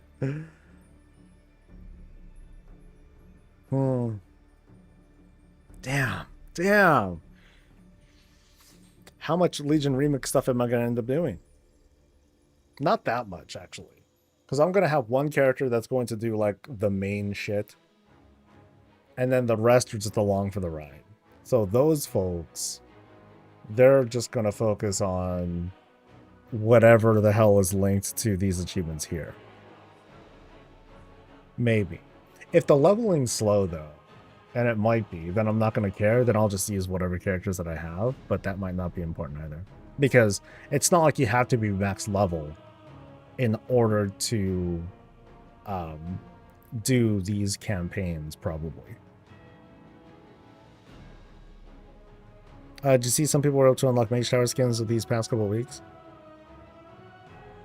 I thought that was a joke. I thought there was a joke where someone was like, oh, look, I had the quest and I never turned it in, and now I turned it in. Yay. And then I thought it became a quick meme. So, I don't know.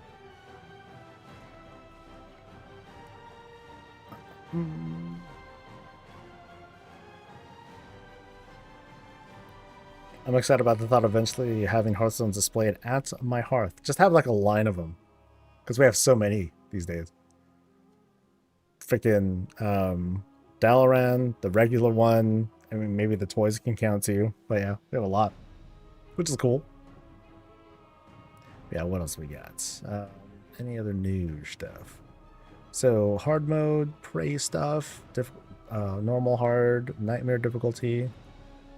No housing stuff from that, so who cares?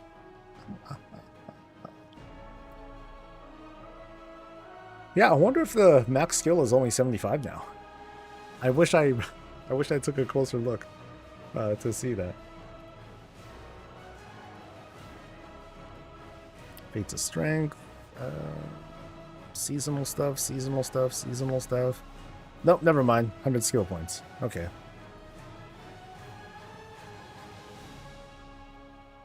And it's for midnights. And there is decor stuff for getting max for at least a profession, not necessarily all professions. So far.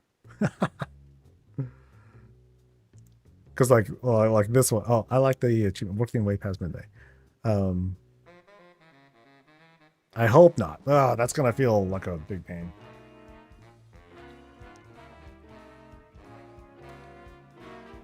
Alright, skinning, yada yada yada. War effort stuff. Oh. Crates. Weapon racks. Weapon rack. I doubt that means what I hope it means. It's just... Or maybe it is.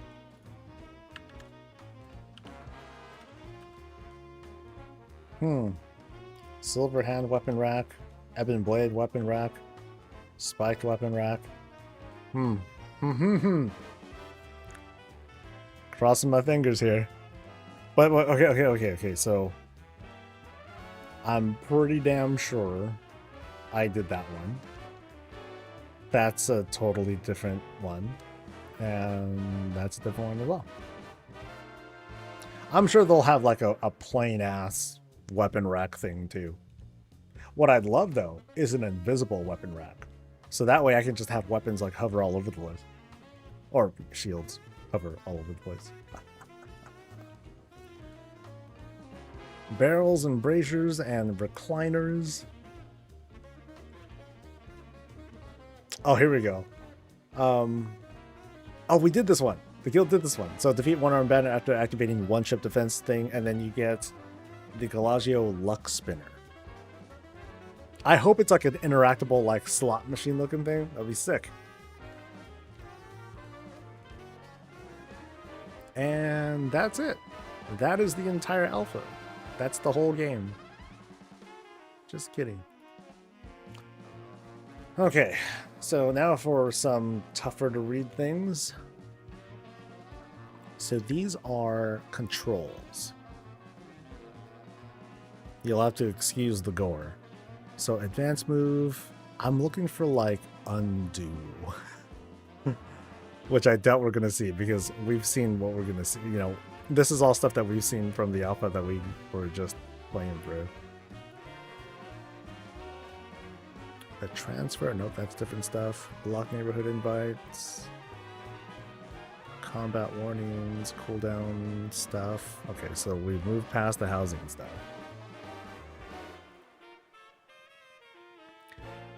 Neighborhood charter, housing stuff, error strings, error message codes.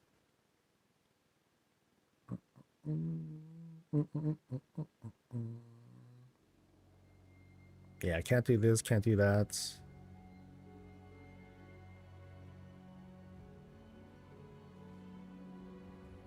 Invisible weapon racks would be nice, but also the weapon display slots in Legion used for artifact skins could also work. That would be really neat to have, because then you can have also like the additional visual effect, right? Because you would have like, okay, here's like the pedestal, and then here's the weapon, and it has like this little like, boom, boom, you know, that sort of animation to it. That'll be cool. That would be cool. A nudge mode. I'm glad to see the retroactive of the tier gear if you get a higher piece. I know this is older news already, but now just catching up. I mean, there's a lot to that. I have words to share, and we'll see what ultimately they decide to do. Yeah, so there'll be things that I'll talk about. I'm just gonna try to put. There's so much that's coming out of this with the alpha, but I'll just try to put spotlights on cool things and things to be concerned about. Yeah, so that'll be the mission. Charter stuff. I don't think my guild is gonna have a problem with this.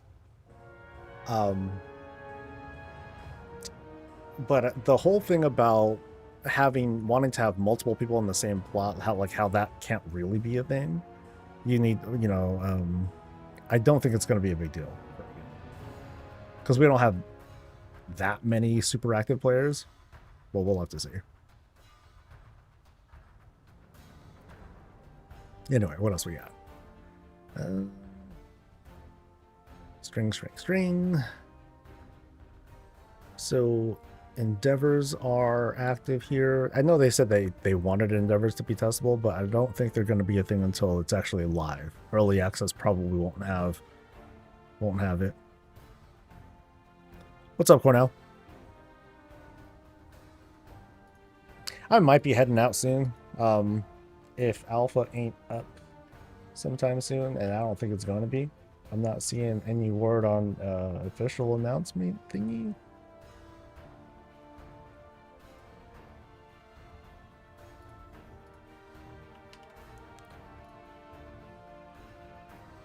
Layout, neighborhood, plot size. Plot size. I didn't notice that.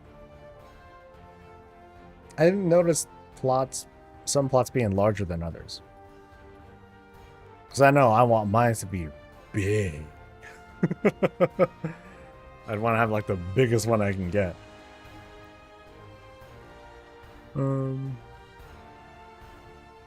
But I think I'll be spending more time outside my inside my house than outside.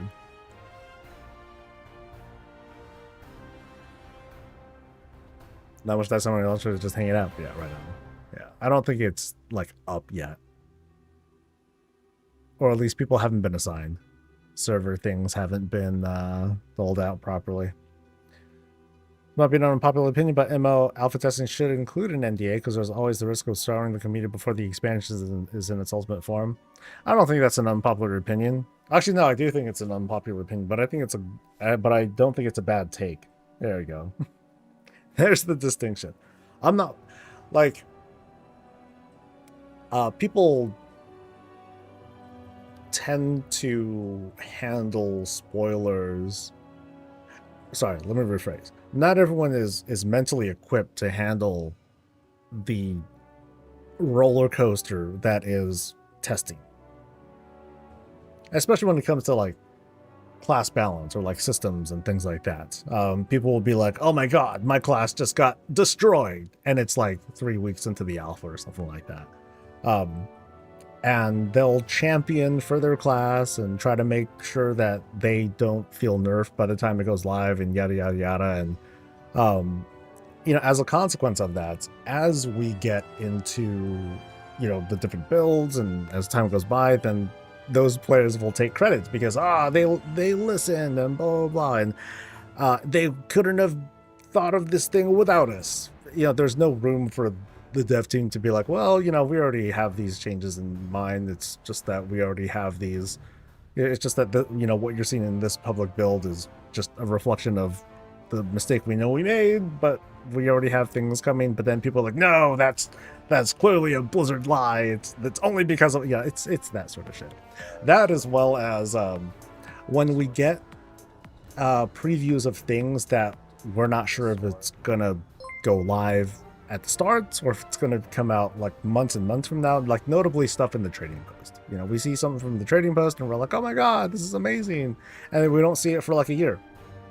That tends to turn people off. So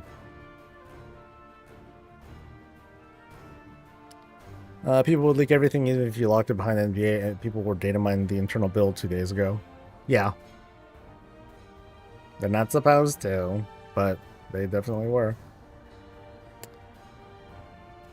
He actually managed to break out of the house. Oh, okay. So I get everything I want. So that means you're corrupted cheaters and liars and then mean to everyone. Wait, what? When's the beta supposed to start? They actually do have a timeline, or it's part of the timeline. So after phase 5 of the alpha, presumably a week after that, they're going to switch us into beta, or they'll be considered you know, starting beta, because now at least they have like the major features testable, and then it hits beta. That's, you know, it's just a milestone.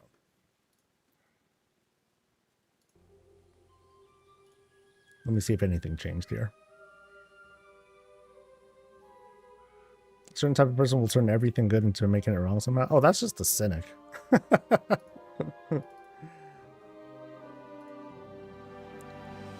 No change there, no change there. I'm presuming that none of this is us, so.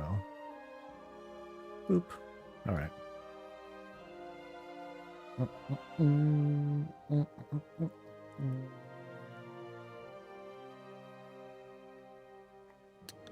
Oken Raksha, thank you. I love you too. Yeah, I don't think we're going to get a beta alpha thing starting. Ah, tier sets. Let's go. Okay, these armor sets have been stitched together by hand and may contain errors. As this is also alpha, these may be unfinished and may be subject to change at any point. Okay. Let's see what we get. Here's the official reveal. Let the judgment begin, because it's not going to change at all. And yeah, anyway. So Demon Hunter. Oh, they look good. Let's see. Okay, these previews are coming mighty slow. Okay, I'll just leave the previews as like this right now. Okay, so Demon Hunter stuff. Nice. I like the tones here. It's kind of funny how this is a contrast to the rest of the armor. This one is a bit more of a blended match, kind of, sort of. Druid. Well, so far I'm liking this. Not too fond of the robe thing, but well, sometimes you gotta have robes. Paladins. Ooh. Okay, this is, as usual, this is thick. This is mighty thick. Oh, and we have a lot of sets for these. Oh shit. Hold on. Yeah, I'm liking this so far. This looks pretty cool. Pretty cool. I love the arms. Arms look good. Shoulders actually look pretty good too. Oh, and they it looks like, no, they don't match. Or, I'm sorry, they do match. They are symmetrically shaped things, except for like this here. I noticed that like this, there's like a face right there. Hell, there's a face on the back too. Right on. I like the contrast here. That looks pretty cool. Kind of looks like they're wearing a tabard right there. And this one just reminds me of Valera. So this is like the Paladin rogue set person.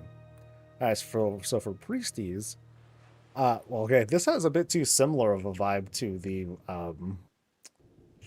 Kyrian looking thing that we got from the pre-order. It's cool. I like the color schemes. It's a robe, but oh well. And they got thick arms, dude. Yo. Very, very thick arms. All right. So rogues, what do they got? Same stuff. This looks very typical for a rogue, which is not quite sure how I feel about that. Yeah.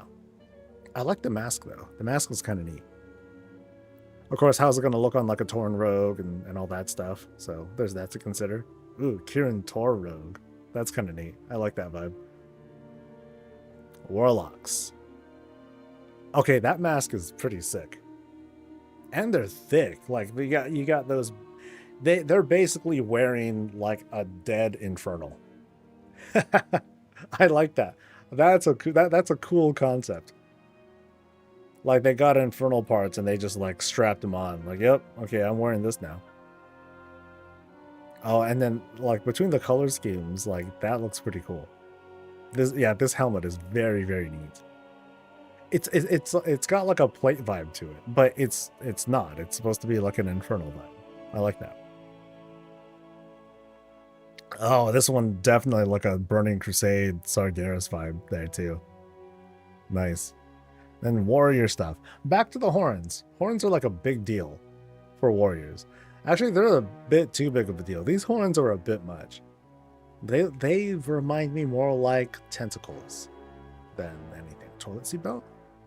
Toilet seat belt. Okay. Okay. Anyway, yeah.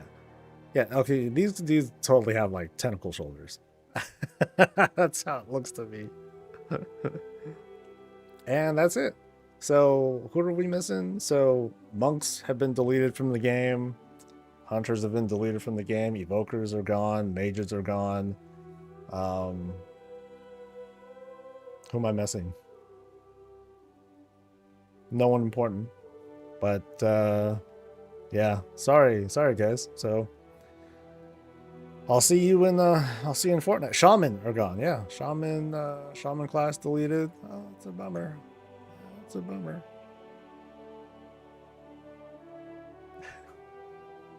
These are exciting sets. I like what I'm seeing so far. Okay, so yeah. No hunter stuff yet though. This demon hunter helmet looks really cool. It's super clean. But I also like the paladin one. I think I like the chest. The chest is really good. Like at least from the look of it, you have like this pretty defined neck plate sort of thing. Of course the helmet's gonna clip. It looks okay here, but it's definitely gonna clip, like depending on your race, unfortunately.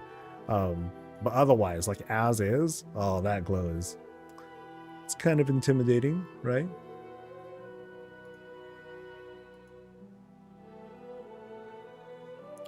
So like how about maybe, I don't know. I'm not familiar enough with Torrent Paladins and how like the whole armored neck part. I don't know how to label that. That might not look great. Okay, so here's the plan, homies. Today and tomorrow I'm going to be writing the weekly.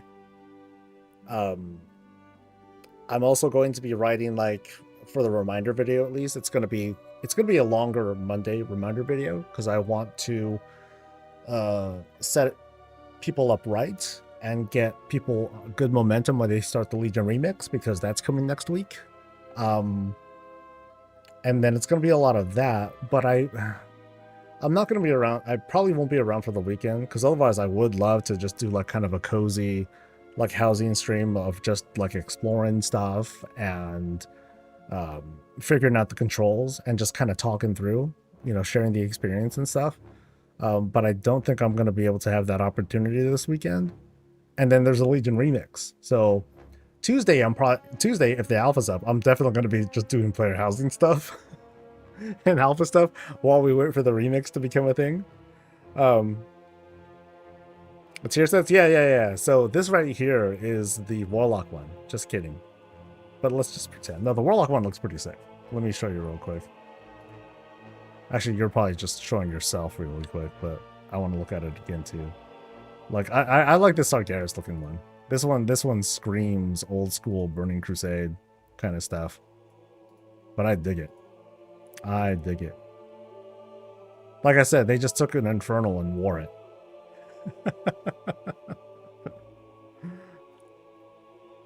But anyway, that's the plan. I know a lot of folks showed up today, and I very, very much appreciate it. I hope you guys got credit towards your drops. So double check at twitch.tv/inventory to see your status, claim your stuff, and then you do you.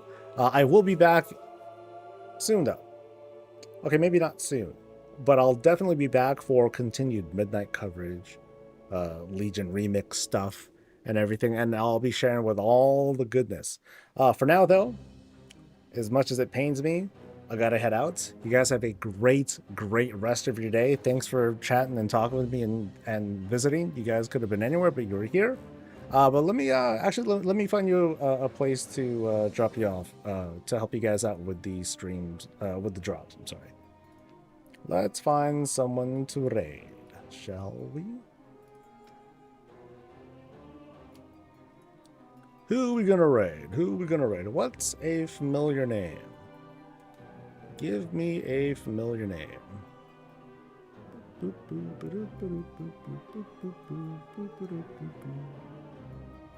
No familiar name. Come on. Rochi with 19. That's a candidate. Is Kraken Latte on? I haven't given her a visit in a while. Yes. Oh, 2 hours. Oh, she's been up for 2 hours? Oh, that's different.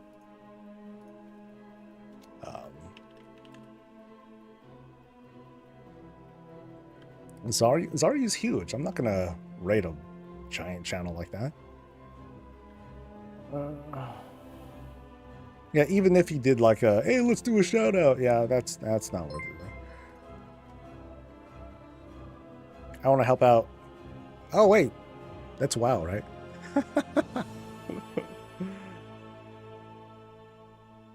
Oh, the drops still aren't working? Oh, really? Oh. Well, that's a bum day. Here, let me double check.